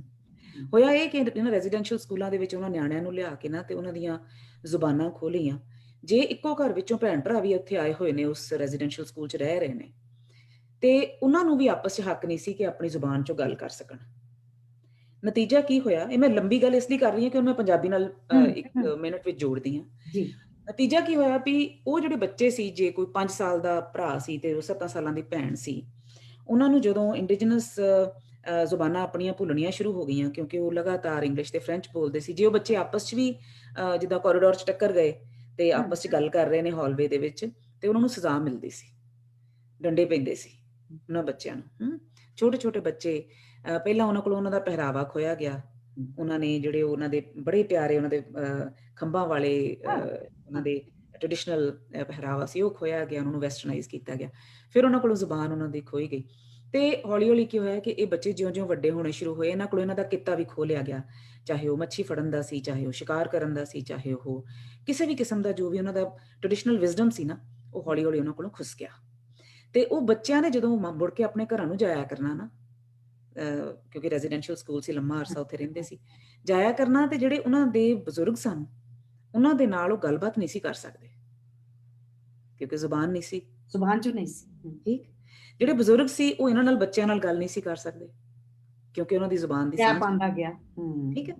ਉਹਦੇ ਨਾਲ ਕੀ ਹੋਇਆ ਕਿ ਬਜ਼ੁਰਗ ਆਪਣਾ ਟ੍ਰੈਡੀਸ਼ਨਲ ਵਿਜ਼ਡਮ ਇਹਨਾਂ ਬੱਚਿਆਂ ਨੂੰ ਨਹੀਂ ਦੇ ਸਕੇ, ਉਹਨਾਂ ਦੀ ਟ੍ਰੈਡੀਸ਼ਨਲ ਲਿਵਿੰਗ ਖਤਮ ਹੁੰਦੀ ਚਲੀ ਗਈ, ਤੇ ਹੌਲੀ ਹੌਲੀ ਹੌਲੀ ਹੌਲੀ ਉਹ ਵੇ ਆਫ ਲਾਈਫ ਉਹਨਾਂ ਦਾ ਖਤਮ ਹੋ ਗਿਆ। ਜ਼ੁਬਾਨ ਇੰਨਾ ਵੱਡਾ ਰੋਲ ਅਦਾ ਕਰਦੀ ਹੈ ਤੁਹਾਡੇ ਕਲਚਰ ਨੂੰ ਇੱਕ ਪੀੜ੍ਹੀ ਤੋਂ ਦੂਜੀ ਪੀੜ੍ਹੀ ਤੱਕ ਲਿਜਾਣ ਦਾ। ਜੇ ਅਸੀਂ ਇਹ ਸੋਚੀਏ ਨਾ ਕਿ ਅਸੀਂ ਆਪਣੇ ਬੱਚਿਆਂ ਨੂੰ ਇੱਥੇ ਪਾਲ ਲਵਾਂਗੇ ਕਿਸੇ ਵੀ ਤਰੀਕੇ ਨਾਲ, ਮੈਂ ਬੱਚਿਆਂ ਦੀ ਗੱਲ ਇਸ ਲਈ ਕਰ ਰਹੀ ਹਾਂ ਕਿਉਂਕਿ ਤੁਸੀਂ ਕਿਸੇ ਵੀ ਇਮੀਗ੍ਰੈਂਟ ਨੂੰ, ਕਿਸੇ ਵੀ ਪ੍ਰਵਾਸੀ ਨੂੰ ਜਦੋਂ ਪੁੱਛਦੇ ਹੋ ਨਾ ਕਿ ਤੁਸੀਂ ਇੱਥੇ ਆਏ ਹੋ, ਕਿਉਂ ਆਏ ਹੋ, ਤੇ ਉਹ ਹੀ ਕਹਿੰਦੇ ਬੱਚਿਆਂ ਕਰਕੇ ਆਏ ਆ। ਮੈਂ ਤਾਂ ਕਰਕੇ ਬੱਚਿਆਂ ਦੀ ਗੱਲ ਛੋਈ ਹੈ। ਵੈਸੇ ਵੀ ਬੱਚੇ ਇਸ ਤੋਂ ਵੀ ਨਾ ਕਿ ਸਾਡੀ ਨੈਕਸਟ ਜਨਰੇਸ਼ਨ ਜਿਹੜੀ ਹੈ, ਫੋਕਸ ਤੇ ਹਰ ਮਾਪੇ ਜਿਹੜੇ ਨੇ ਉਹ ਉਸੇ ਤੇ ਹੀ ਹੁੰਦੇ, ਉਹਨਾਂ ਦੀ ਤਰੱਕੀ ਦਾ ਹੈ। ਸੋ ਮੁੜ ਕੇ ਪੰਜਾਬੀ ਤੇ ਲੈ ਕੇ ਆਵਾਂ, ਤੇ ਜੇ ਅਸੀਂ ਆਖੀਏ ਕਿ ਅਸੀਂ ਪੰਜਾਬੀ ਕਲਚਰ ਤੇ ਮੇਨਟੇਨ ਕਰਨਾ ਚਾਹੁੰਦੇ ਹਾਂ, ਪਰ ਅਸੀਂ ਜ਼ੁਬਾਨ ਤੋਂ ਜਾਂ ਸ਼ਰਮਿੰਦੇ ਹਾਂ ਤੇ ਜਾਂ ਅਸੀਂ ਕਰ ਨਹੀਂ ਸਕੇ, ਉਹਨੂੰ ਸਾਂਭ ਨਹੀਂ ਸਕੇ, ਤੇ ਉਹ ਇੰਡੀਜਨਸ ਲੋਕਾਂ ਵਾਲਾ ਹਾਲ ਹੋਣਾ ਫਿਰ। ਲੇਕਿਨ ਕਿਉਂਕਿ ਪੰਜਾਬੀ ਅਸੀਂ ਨੰਬਰ ਵਿੱਚ ਬੜੇ ਹਾਂ, ਅਸੀਂ ਦੁਨੀਆ ਭਰ ਵਿੱਚ ਫੈਲੇ ਹੋਏ ਹਾਂ ਪੰਜਾਬੀ, ਠੀਕ, ਤੇ ਕੁੱਲ ਮਿਲਾ ਕੇ ਵੀ ਜੇ ਅਸੀਂ ਲਾਈਏ ਦੋਵਾਂ ਪਾਸਿਆਂ ਦਾ, ਤੇ ਐਗਜ਼ੈਕਟ ਨੰਬਰ ਤੇ ਮੈਨੂੰ ਨਹੀਂ ਪਤਾ, ਪਰ 15-16 ਕਰੋੜ ਤੇ ਹੋਵਾਂਗੇ ਹੀ ਨਾ। ਚਾਹੇ ਪੰਜਾਬਾਂ ਦੀ ਗੱਲ ਕਰ ਲਈਏ, ਚਾਹੇ ਬਾਹਰ ਦੀ ਗੱਲ ਕਰ ਲਈਏ, ਪੰਜਾਬੀ ਮਰਨ ਨਹੀਂ ਲੱਗੀ, ਇਹ ਪੱਕੀ ਗੱਲ ਹੈ, ਲੇਕਿਨ ਉਹਨੂੰ ਸਾਂਭਣਾ ਵੀ ਜ਼ਰੂਰੀ ਹੈ। ਸੋ ਜਦੋਂ ਅਸੀਂ ਗੱਲ ਕਰਦੇ ਹਾਂ ਨਾ ਕਿ ਵੀ ਆਫਟਰ ਆਲ ਕੀ ਕਰਨ ਦੀ ਜ਼ਰੂਰਤ ਹੈ ਜਾਂ ਕੀ ਵਜ੍ਹਾ ਹੋ ਸਕਦੀ ਹੈ, ਉਹਦੇ ਵਿੱਚ ਬੜੇ ਸਾਰੇ ਫੈਕਟਰਸ ਨੇ। ਜੇ ਅਸੀਂ ਇਹ ਕਹੀਏ ਵੀ ਹਾਲੇ ਵੀ ਸਾਨੂੰ ਕਲੋਨੀਅਲ ਹੈਂਗਓਵਰ ਹੈ ਜ਼ਬਾਨ ਨੂੰ ਲੈ ਕੇ, ਤੇ ਅਸੀਂ ਦੁਨੀਆ 'ਚ ਭਾਵੇਂ ਕਿਤੇ ਵੀ ਵਸੇ ਹੋਈਏ, 70-75 ਸਾਲ ਹੋ ਚੱਲੇ ਸਾਨੂੰ ਅਖੌਤੀ ਆਜ਼ਾਦੀ ਲਏ ਨੂੰ, ਪਰ ਅਜੇ ਵੀ ਕਲੋਨੀਅਲ ਹੈਂਗਓਵਰ ਹੈ, ਤੇ ਅਜੇ ਵੀ ਅਸੀਂ ਆਪਣੀ ਜ਼ੁਬਾਨ ਨੂੰ ਲੈ ਕੇ ਹੀਣ ਭਾਵਨਾ ਰੱਖਦੇ ਹਾਂ, ਤੇ ਉਹ ਕੋਈ ਗਲਤ ਨਹੀਂ ਹੋਏਗਾ। ਇੱਕ ਤੇ ਵੱਡਾ ਫੈਕਟਰ ਇਹ ਹੈ ਕਿ ਜ਼ੁਬਾਨ ਨੂੰ ਅਸੀਂ ਕਲਚਰ ਦੇ ਨਾਲ ਜੋੜ ਕੇ ਨਹੀਂ ਵੇਖ ਰਹੇ, ਇੱਕ ਤੇ ਉਹ ਸਾਡੇ ਲਈ ਬੜਾ ਜ਼ਰੂਰੀ ਹੈ। ਦੂਸਰੀ ਗੱਲ ਵੱਡੀ ਇਹ ਹੈ ਕਿ ਸਾਨੂੰ ਇਹ ਹੁਣ ਸੋਚ ਲੈਣਾ ਚਾਹੀਦਾ, ਮੰਨ ਲੈਣਾ ਚਾਹੀਦਾ। ਮੈਂ ਨੰਬਰ ਦਾ ਜ਼ਿਕਰ ਇਸ ਲਈ ਕੀਤਾ 15 ਕਰੋੜ ਦਾ, ਕਿ ਜਦੋਂ ਕੋਈ ਜ਼ੁਬਾਨ ਮਾਰਕੀਟ ਨਾਲ ਜੁੜ ਜਾਂਦੀ ਹੈ, ਕੋਈ ਬਹੁਤੀ ਚੰਗੀ ਗੱਲ ਤਾਂ ਨਹੀਂ ਹੈ ਇਹ, ਲੇਕਿਨ ਜਦੋਂ ਕੋਈ ਜ਼ੁਬਾਨ ਮਾਰਕੀਟ ਨਾਲ ਜੁੜ ਜਾਂਦੀ ਹੈ, ਵਪਾਰ ਨਾਲ ਜੁੜ ਜਾਂਦੀ ਹੈ, ਟ੍ਰੇਡ ਨਾਲ ਜੁੜ ਜਾਂਦੀ ਹੈ, ਉਸ ਜ਼ੁਬਾਨ ਦੀ ਤਰੱਕੀ ਹੋਣੀ ਸ਼ੁਰੂ ਹੋ ਜਾਂਦੀ ਹੈ। ਅੰਗਰੇਜ਼ੀ ਦੀ ਤਰੱਕੀ ਕਿਉਂ ਹੋਣੀ ਸ਼ੁਰੂ ਹੋਈ, ਚਾਈਨੀਜ਼ ਦੀ ਤਰੱਕੀ ਕਿਉਂ ਹੋਣੀ ਸ਼ੁਰੂ ਹੋਈ? ਕਿਉਂਕਿ ਉਹ ਇੱਕ ਵਪਾਰ ਦੇ ਸੰਸਾਰ ਨਾਲ ਜੁੜ ਗਈਆਂ, ਲੋਕਾਂ ਦੀ ਮਜਬੂਰੀ ਬਣ ਗਈ। ਮਜਬੂਰੀ ਬਣ ਗਈ, ਰੋਜ਼ੀ ਰੋਟੀ ਦੀ ਬਣਾ ਦਿੱਤੀ ਉਹਨਾਂ ਨੂੰ, ਸਰਵਾਈਵਲ ਆਫ ਦਾ ਫਿਟੈਸਟ ਦਾ ਇੱਕ ਚੀਜ਼ ਆ ਗਈ ਨਾ, ਤੇ ਕੀ ਕਰੇ, ਉਹ ਕਰਨੀ ਜ਼ਰੂਰੀ ਹੋ ਗਈ। ਤੇ ਜੇ ਅਸੀਂ ਪੰਜਾਬੀ ਮਜਬੂਰ ਕਰੀਏ ਦੁਨੀਆ ਵਿੱਚ ਜਿੱਥੇ ਵੀ ਕੋਈ ਹੋਰ ਵਸ ਰਿਹਾ ਹੈ ਕਿ ਸਾਡੇ ਨਾਲ ਗੱਲ ਕਰਨੀ ਹੈ, ਤੁਸੀਂ ਪੰਜਾਬੀ 'ਚ ਕਰੋ, ਪੰਜਾਬੀ ਸਿੱਖੋ, ਆਪ ਅਸੀਂ ਸਿੱਖੀ ਹੋਵੇ ਪਹਿਲਾਂ, ਆਪ ਅਸੀਂ ਉਹਦੇ 'ਚ ਮਾਣ ਲਈਏ ਤੇ ਫਿਰ ਲੋਕੀ ਵੀ ਉਹਦੇ 'ਚ ਮਾਣ ਲੈਣ, ਤੇ ਬਿਲਕੁਲ ਪੋਸੀਬਲ ਹੈ ਕਿ ਅਸੀਂ ਇਹਨੂੰ ਸਹੀ ਪਾਸੇ ਇਹਨੂੰ ਅਸੀਂ ਡਾਈਵਰਟ ਕਰ ਸਕੀਏ। ਫਿਰ ਅਸੀਂ ਜਦੋਂ ਗੱਲ ਕਰਦੇ ਹਾਂ ਕਿ ਬੱਚਿਆਂ ਨੂੰ ਅਸੀਂ ਮੋੜ ਕੇ ਕਲਚਰ ਵੱਲ ਲੈ ਕੇ ਜਾਣਾ ਹੈ, ਇਹ ਇਨਵੇਰੀਏਬਲ ਹੈ, ਇਹ ਹੋਣਾ ਹੀ ਹੋਣਾ ਹੈ। ਅੱਜ ਤੁਹਾਨੂੰ ਹੋ ਸਕਦਾ ਲੱਗਦਾ ਹੋਵੇ ਕਿ ਕੀ ਕਰਨਾ ਮੁੜ ਕੇ ਜਾ ਕੇ, ਪਰ ਕੋਈ ਪਤਾ ਨਹੀਂ ਕੱਲ ਨੂੰ ਤੁਹਾਡੇ ਬੱਚੇ ਨੇ ਅੱਜ ਤੋਂ 20 ਸਾਲਾਂ ਮਗਰੋਂ 25 ਸਾਲਾਂ ਮਗਰੋਂ ਕਹਿਣਾ ਹੈ ਕਿ ਮੈਂ ਜਾ ਕੇ ਆਪਣਾ ਪਿੱਛਾ ਵੀ ਵੇਖਣਾ ਹੈ, ਜਾਂ ਮੈਂ ਆਪਣਾ ਲਿਟਰੇਚਰ ਪੜ੍ਹਨਾ ਸ਼ੁਰੂ ਕਰਨਾ ਹੈ। ਜੇ ਸਿੱਖਾਂ ਦੀ ਫੈਮਿਲੀ ਵਿੱਚੋਂ ਹੈ ਤਾਂ ਮੈਂ ਆਪਣੀ ਬਾਣੀ ਪੜ੍ਹਨੀ ਹੈ, ਜੇ ਹਿੰਦੂ ਬੱਚਾ ਹੈ ਤੇ ਹੋ ਸਕਦਾ ਉਹਨੂੰ ਆਪਣੇ ਧਰਮ ਗ੍ਰੰਥਾਂ ਨਾਲ ਲਗਾਅ ਹੋਵੇ, ਇਵੇਂ ਮੁਸਲਮਾਨ ਬੱਚਾ ਹੈ ਉਹ ਵੀ ਚਾਹੇਗਾ ਕਿ ਮੈਂ ਆਪਣੀ ਜ਼ੁਬਾਨ ਦੇ ਨਾਲ, ਆਪਣੇ ਕਲਚਰ ਦੇ ਨਾਲ, ਆਪਣੇ ਪਿਛੋਕੜ ਨਾਲ ਜੁੜਾਂ। ਉਹਦੇ ਵਾਸਤੇ ਜ਼ੁਬਾਨ ਬਹੁਤ ਜ਼ਿਆਦਾ ਜ਼ਰੂਰੀ ਹੋ ਜਾਂਦੀ ਹੈ।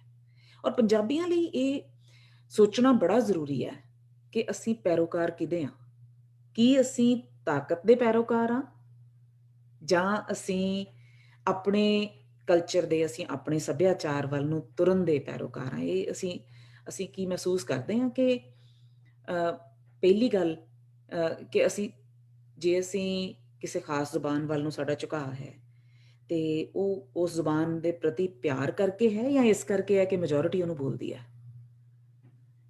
ਉਹਦੇ ਵਿੱਚ ਮੈਂ ਤੁਸੀਂ ਬਿਲਕੁਲ, ਇੱਥੇ ਮੈਂ ਇਹ ਵੀ ਕਹਾਂਗੀ ਕਿ ਹੁਣ ਤੇ ਅੱਜ ਕੱਲ ਤੇ ਉਹ ਹੈਰੀਟੇਜ DNA ਜਾਂ ਜਿਹੜਾ ਗਲੋਬਲ DNA ਹੈ, ਕਿ ਤੁਸੀਂ ਕੋਈ ਵੀ ਬੰਦਾ ਜਿਹੜਾ ਵੈ ਇਹ DNA ਟੈਸਟ ਕਰਵਾ ਲਓ ਤੇ ਆ ਜਾ ਕੇ ਸਾਰੇ ਪੰਜਾਬੀਆਂ ਦਾ DNA ਵੀ ਇੱਕੋ ਹੈ, ਲਹੂ ਦਾ ਰੰਗ ਵੀ ਇੱਕੋ ਹੈ। ਮਤਲਬ ਉਹਨੂੰ ਜਿਹੜਾ ਸਾਡੇ ਬਜ਼ੁਰਗ ਸਭ ਕਹਿੰਦੇ ਸੀ ਲਹੂ ਦਾ ਰੰਗ ਇੱਕੋ ਹੀ ਹੈ।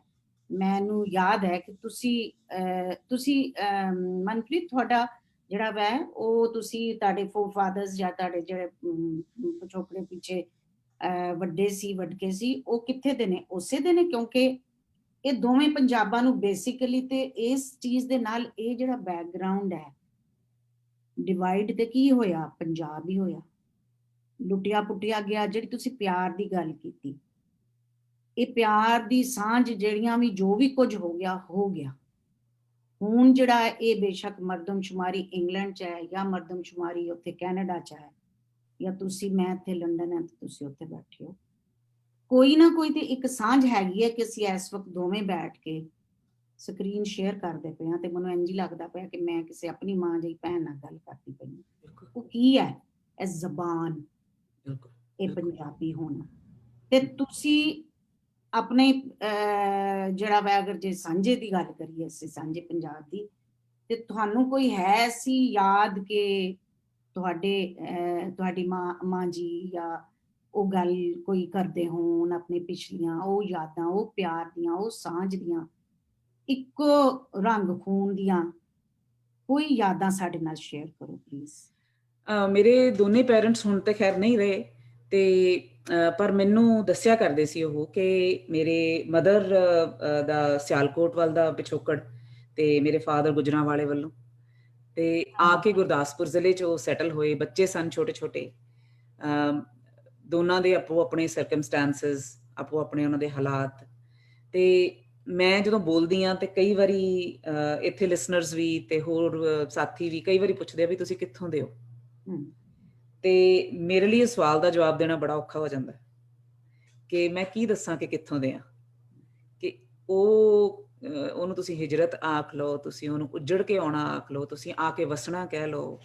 ਹਰ ਪੰਜਾਬੀ ਜਿਨ੍ਹਾਂ ਦਾ ਕੁਛ ਅਜਿਹਾ ਪਿਛੋਕੜ ਹੈ, ਤੁਹਾਡਾ ਖੁਦ ਦਾ ਹੈ, ਤੇ ਉਹ ਖੈਰ ਉਹ ਟ੍ਰੈਜਡੀ ਆਪਣੀ ਥਾਂ ਤੇ ਹੈ, ਲੇਕਿਨ ਪੰਜਾਬੀ ਦੁਵੱਲੇ ਹੀ ਸਾਹ ਜਦੋਂ ਲੈਂਦਾ ਨਾ ਤੇ ਉਹਨੂੰ ਉਧਰੋਂ ਵੀ ਠੰਡੀ ਹਵਾ ਚਾਹੀਦੀ ਹੈ ਤੇ ਉਹਨੂੰ ਆਪਣੇ ਵੱਲੋਂ ਵੀ ਠੰਡੀ ਹਵਾ ਚਾਹੀਦੀ ਹੈ। ਤੁਸੀਂ ਮਾਸਟਰਸ ਦਾ ਜ਼ਿਕਰ ਕੀਤਾ, ਅਸਲ 'ਚ ਮੈਂ ਦੱਸਣਾ ਤੁਹਾਨੂੰ ਭੁੱਲ ਗਈ, PhD ਮੇਰੀ ਚੰਡੀਗੜ੍ਹੋਂ ਹੈ, ਮਾਸਟਰਸ ਮੇਰੀ ਅੰਮ੍ਰਿਤਸਰੋਂ ਹੈ, ਤੇ ਅੰਮ੍ਰਿਤਸਰ ਤੇ ਲਾਹੌਰ ਦਾ ਤੇ ਲਾਹੌਰ ਤੇ ਅੰਮ੍ਰਿਤਸਰ ਇੱਕ ਹੀ ਗੱਲ ਹੈ ਨਾ। ਤੇ ਇਉਂ ਹੀ ਲੱਗਦਾ ਹੈ ਕਿ ਜਿਵੇਂ ਉਹ ਜਿਹੜੀ ਲਕੀਰ ਹੈ ਉਹ ਮੰਦਭਾਗੀ ਵੀ ਹੈ। ਉਹ ਲਕੀਰ ਕਦੀ ਕਦੀ ਇਦਾਂ ਵੀ ਲੱਗਦਾ, ਇੱਥੇ ਜਦੋਂ ਆ ਜਾਂਦੇ ਆ ਨਾ, ਮੈਂ ਥੋੜਾ ਜਿਹਾ ਡਿਸਟਰੈਕਟ ਹੋ ਰਹੀ ਹਾਂ ਗੱਲ 'ਚ, ਲੇਕਿਨ ਜਦੋਂ ਇੱਥੇ ਆ ਜਾਂਦੇ ਆ ਫਿਰ ਉਹ ਲਕੀਰ ਮਾਇਨੇ ਨਹੀਂ ਰੱਖਦੀ। ਤੁਸੀਂ ਸੱਚ ਜਾਣਿਓ, ਬਹੁਤ ਸਾਰੇ ਮੇਰੇ ਫਰੈਂਡਸ ਅਜਿਹੇ ਨੇ ਜਿਹੜੇ ਪਾਕਿਸਤਾਨੀ ਪੰਜਾਬ ਦੇ ਨੇ। ਇੱਕ ਮੇਰੇ ਇੱਥੇ ਜਿੱਥੇ ਮੈਂ ਪੜ੍ਹਾਉਂਦੀ ਹਾਂ ਉੱਥੇ ਕੁਲੀਗ ਨੇ, ਤੇ ਉਹਨਾਂ ਦੇ ਕੋਲ ਮੈਂ ਜਾ ਕੇ ਹਫਤੇ ਦੇ ਵਿੱਚ ਘੱਟੋ ਘੱਟ 1-2 ਵਾਰੀ ਸਿਰਫ ਪੰਜਾਬੀ 'ਚ ਗੱਲ ਕਰਨ ਦੀ ਮਾਰੀ ਜਾ ਕੇ ਗੱਲ ਕਰਦੀ ਹਾਂ ਕਿ ਮੈਨੂੰ ਉਹ ਮਿੱਠੀ ਜ਼ੁਬਾਨ ਉਹਨਾਂ ਦੀ ਸੁਣਨ ਨੂੰ ਮਿਲੇ। ਸੋ ਇੱਕ ਲਹਿਜ਼ਾ, ਇਸ ਲਈ ਜਿਹੜੀ ਤੁਸੀਂ ਉਹ ਸਾਂਝ ਦੀ ਗੱਲ ਕੀਤੀ ਹੈ, ਉਹ ਕਿਸੇ ਨਾ ਕਿਸੇ ਰੂਪ 'ਚ ਸਾਡੇ ਲਾਗੇ ਹਮੇਸ਼ਾ ਹੀ ਰਹਿੰਦੀ ਹੈ। ਇਹ ਤੁਸੀਂ ਇਹਨੂੰ ਆਇਰਨੀ ਆਖ ਲਓ, ਤੁਸੀਂ ਇਹਨੂੰ ਕੁਝ ਵੀ ਆਖ ਲਓ, ਵੀ ਉੱਥੇ ਬੈਠਿਆਂ ਹੋ ਸਕਦਾ ਹੈ ਇੰਡੀਆ ਤੇ ਪਾਕਿਸਤਾਨ ਬੈਠਿਆਂ ਇੱਕ ਦੂਸਰੇ ਦੇ ਖਿਲਾਫ ਉਹ ਨਫ਼ਰਤ ਦਾ ਕੋਈ ਕਿਸੇ ਕਿਸਮ ਦਾ ਐਕਸਪ੍ਰੈਸ਼ਨ ਦੇ ਲੈਣ, ਇੱਥੇ ਨਹੀਂ ਦਿੰਦੇ। ਹਾਂ, ਬਿਲਕੁਲ ਇਹੀ ਸੂਰਤ ਹਾਲ ਇੱਥੇ ਇੰਗਲੈਂਡ 'ਚ ਵੀ ਹੈ। ਇੱਥੇ ਅਸੀਂ ਪੰਜਾਬੀ ਹਾਂ। ਹਾਂ, ਅਸੀਂ ਇੱਥੇ ਪੰਜਾਬੀ ਹਾਂ, ਤੇ ਇਹੀ ਜਿਹੜੀ ਪੰਜਾਬੀ ਹੋਣ ਦੀ ਜਿਹੜੀ ਹੈ ਮਤਲਬ ਮੈਨੂੰ ਆਪਣੀ ਵਾਲਿਦਾ ਦੀਆਂ ਗੱਲਾਂ ਯਾਦ ਨੇ, ਤੇ ਮੇਰੀ ਅੰਮੀ ਜੀ ਕਹਿੰਦੇ ਹੁੰਦੇ ਸਨ, ਅੱਲਾ ਉਹਨਾਂ ਦੇ ਦਰਜੇ ਬੁਲੰਦ ਕਰੇ, ਤੇ ਉਹ ਕਹਿੰਦੇ ਹੁੰਦੇ ਸੀ ਕਿ ਮੇਰੀ ਮਾਂ ਯਾਨੀ ਮੇਰੀ ਨਾਨੀ ਜਿਹੜੀ ਸੀ, ਉਹ ਤੇ ਇਹ ਦੂਜਰੇ ਪਾਸੇ ਉਹ ਉੱਥੋਂ ਗੁਰਦਾਸਪੁਰ ਤੋਂ ਉੱਜੜ ਕੇ ਆਏ, ਤੇ ਉਹ ਕੋਈ ਸ਼ੈ ਨਹੀਂ ਸੀ ਚੱਕ ਕੇ ਲਿਆਏ। ਉਹ ਕਹਿੰਦੇ ਸੀ ਅਸੀਂ ਤੇ 8 ਦਿਨਾਂ ਬਾਅਦ ਵਾਪਸ ਆਪਣੇ ਘਰ ਜਾਣਾ। ਔਰ ਉਹਦੇ ਬਾਅਦ ਉਹ ਜਿਹੜੀਆਂ ਆਪਣੀਆਂ ਯਾਦਾਂ ਤਾਜ਼ਾ ਕਰਦੀਆਂ, ਤੇ ਮੈਨੂੰ ਅੱਜ ਵੀ ਯਾਦ ਆਉਂਦੇ ਕਿ ਮੇਰੇ ਮਾਮਾ ਜੀ ਕਹਿੰਦੇ ਸੀ ਕਿ ਮੇਰਾ ਤੇ ਬੜਾ ਜਿਹੜਾ ਪੱਕਾ ਮੇਰਾ ਬੇਲੀ ਯਾਰ ਸੀ ਉਹ ਮੰਗਤ ਸਿੰਘ ਸੀ। ਮੇਰੀ ਮਾਂ ਕਹਿੰਦੀ ਅਸੀਂ ਸਕੂਲ ਜਾਂਦੇ ਸਮੇਂ ਤੀਸਰੀ 'ਚ ਸਾਂ, ਦੂਸਰੀ 'ਚ ਤੀਸਰੀ 'ਚ, ਤੇ ਮੈਨੂੰ ਤੇ ਆਪਣੀਆਂ ਸਹੇਲੀਆਂ ਜਿਹੜੀਆਂ ਉਹ ਮੈਨੂੰ ਆਪਣੀਆਂ ਸਿੱਖ ਸਹੇਲੀਆਂ ਵੀ ਤੇ ਮੈਨੂੰ ਆਪਣੀਆਂ ਹਿੰਦੂ ਸਹੇਲੀਆਂ ਵੀ ਭਾਈਚਾਰਾ ਇੰਝ ਸੀ ਕਿ ਮੁਮਕਿਨ ਨਹੀਂ ਕਿ ਅਸੀਂ ਅੱਜ ਦੇ ਸ਼ੋਅ ਨਾਲ ਮਰਦਮਸ਼ੁਮਾਰੀ ਦੇ ਹਵਾਲੇ ਨਾਲ ਤੁਸੀਂ ਸਭ ਨੂੰ ਆਪਾਂ ਇੱਕ ਸਾਂਝਾ ਪੈਗਾਮ ਦਈਏ ਕਿ ਆਪਾਂ ਪੰਜਾਬੀਆਂ, ਪਹਿਲੇ ਪੰਜਾਬੀਆਂ ਤੇ ਫੇਰ ਕੁਝ ਹੋਰ ਆ। ਤੇ ਤੁਸੀਂ ਕੀ ਕਹਿਣਾ ਚਾਹੋਗੇ? ਇਹ ਮੈਂ ਤੁਹਾਨੂੰ ਪਲੇਟਫਾਰਮ ਦੇ ਰਹੀ ਹਾਂ ਕਿ ਇਹਦੇ ਬਾਰੇ 'ਚ ਕੋਈ ਇੱਕ ਪਿਆਰ ਦਾ ਵੀ ਤੇ ਸਾਂਝ ਦਾ ਵੀ ਤੇ ਇਨਸਾਨੀਅਤ ਦਾ ਵੀ ਜਿਹੜਾ ਪੰਜਾਬੀਆਂ ਵਾਸਤੇ ਅੱਜ ਦੇ ਦੌਰ 'ਚ ਬਹੁਤ ਜ਼ਰੂਰੀ ਆ। ਮੈਨੀ ਥੈਂਕਸ। ਤੁਸੀਂ ਇੱਕ ਤਾਂ ਤੁਸੀਂ ਇਹ ਸਾਰਾ ਕੁਝ ਇਕੱਠਾ ਕਰ ਰਹੇ ਹੋ ਔਰ ਖੁਦ ਵੀ ਉਹ ਸੁਨੇਹਾ ਦੇ ਰਹੇ ਹੋ ਪੰਜਾਬੀਆਂ ਨੂੰ, ਖਾਸ ਤੌਰ ਤੇ ਵੈਸਟ ਵਿੱਚ ਵਸਦੇ ਪੰਜਾਬੀਆਂ ਨੂੰ। ਜੇ ਮੈਂ ਗੱਲ ਕੀਤੀ ਹੈ ਵੀ 130 ਮੁਲਕਾਂ 'ਚ ਅੱਜ ਪੰਜਾਬੀ ਬੋਲੀ ਜਾਂਦੀ, ਜਿੱਥੇ ਜਿੱਥੇ ਵੀ ਪੰਜਾਬੀ ਬੈਠਾ ਪੰਜਾਬੀ ਬੋਲ ਰਿਹਾ ਉਹ ਕਿਸੇ ਨਾ ਕਿਸੇ ਰੂਪ ਦੇ ਵਿੱਚ। ਪਹਿਲਾ ਤੇ ਸੁਨੇਹਾ ਕੈਨੇਡੀਅਨਸ ਨੂੰ, ਕਿਉਂਕਿ ਅਸੀਂ ਇਸ ਬਹਾਨੇ ਨਾਲ ਗੱਲ ਕਰ ਰਹੇ ਹਾਂ, ਸੈਂਸਸ ਦੇ ਬਹਾਨੇ ਨਾਲ। ਪਹਿਲਾ ਸੁਨੇਹਾ ਤੇ ਕੈਨੇਡੀਅਨਸ ਨੂੰ ਕਿ ਮਰਦਮਸ਼ੁਮਾਰੀ ਦੇ ਵਿੱਚ, ਸੈਂਸਸ ਦੇ ਵਿੱਚ ਅਜੇ ਵੀ ਸਾਡੇ ਕੋਲ ਮੌਕਾ ਹੈ ਪੰਜਾਬੀ ਨੂੰ ਆਪਣੀ ਜ਼ੁਬਾਨ ਦੇ ਤੌਰ ਤੇ ਲਿਖਾਈਏ। ਉਹਦੇ ਕੁਝ ਕਾਰਨ ਨੇ। ਉਹਦਾ ਸਭ ਤੋਂ ਵੱਡਾ ਕਾਰਨ ਇਹ ਹੈ ਕਿ ਜਦੋਂ ਵੀ ਸੈਂਸਸ ਦੇ ਜ਼ਰੀਏ ਡਾਟਾ ਲੋਕਾਂ ਦੇ ਸਾਹਮਣੇ ਆਉਂਦਾ ਹੈ, ਉਹ ਡਾਟਾ ਕੋਈ ਮਾਇਨੇ ਰੱਖਦਾ। ਉਸ ਡਾਟੇ ਦੇ ਬਿਨਾਂ ਦੇ ਉੱਤੇ, ਉਸ ਡਾਟੇ ਦੇ ਆਧਾਰ ਤੇ ਪਾਲਿਸੀਜ਼ ਬਣਦੀਆਂ ਨੇ। ਚਾਹੇ ਉਹ ਪਾਲਿਸੀ ਤੁਹਾਡੀ ਜ਼ੁਬਾਨ ਦੇ ਸੰਬੰਧ 'ਚ ਹੋਵੇ, ਚਾਹੇ ਉਹ ਪਾਲਿਸੀ ਤੁਹਾਡੇ ਕਲਚਰ ਦੇ ਸੰਬੰਧ ਵਿੱਚ ਹੋਵੇ। ਔਰ ਕੈਨੇਡਾ ਤੇ ਖੈਰ ਆਪਣੇ ਆਪ 'ਚ ਇੱਕ ਬੜੀ ਯੂਨੀਕ ਆਇਡੈਂਟੀਟੀ ਰੱਖਦਾ। 1971 ਤੋਂ ਲੈ ਕੇ ਕੈਨੇਡਾ ਆਫੀਸ਼ੀਅਲੀ ਮਲਟੀਕਲਚਰਲ ਹੈ ਔਰ ਉਹਦੇ ਵਿੱਚ ਪੰਜਾਬੀ ਨੂੰ ਖਾਸ ਥਾਂ ਵੀ ਹਾਸਲ ਹੈ ਔਰ ਉਹਨੂੰ ਹੋਰ ਵੀ ਬਿਹਤਰ ਥਾਂ ਦਿੱਤੀ ਜਾ ਸਕਦੀ ਹੈ, ਕਿਉਂਕਿ ਇਹ ਜਿਹੜਾ ਆਫੀਸ਼ੀਅਲ ਲੈਂਗੁਏਜਸ ਜਾਂ ਮੇਜਰ ਲੈਂਗੁਏਜਸ ਦਾ ਦਰਜਾ ਹੁੰਦਾ, ਉਹ ਕੋਈ it's not written in stone, flexible ਹੁੰਦਾ, ਉਹ ਚੇਂਜ ਹੁੰਦਾ।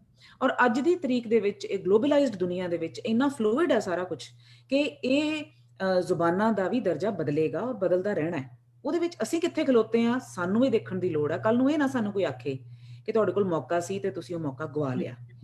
ਚਾਹੇ ਇੰਡੀਅਨ ਪੰਜਾਬੀ ਹੈ, ਚਾਹੇ ਉਹ ਪਾਕਿਸਤਾਨੀ ਪੰਜਾਬੀ ਹੈ, ਉਹਦੀ ਤੇ ਜ਼ਿੰਮੇਵਾਰੀ ਬੜੀ ਵੱਡੀ ਹੈ।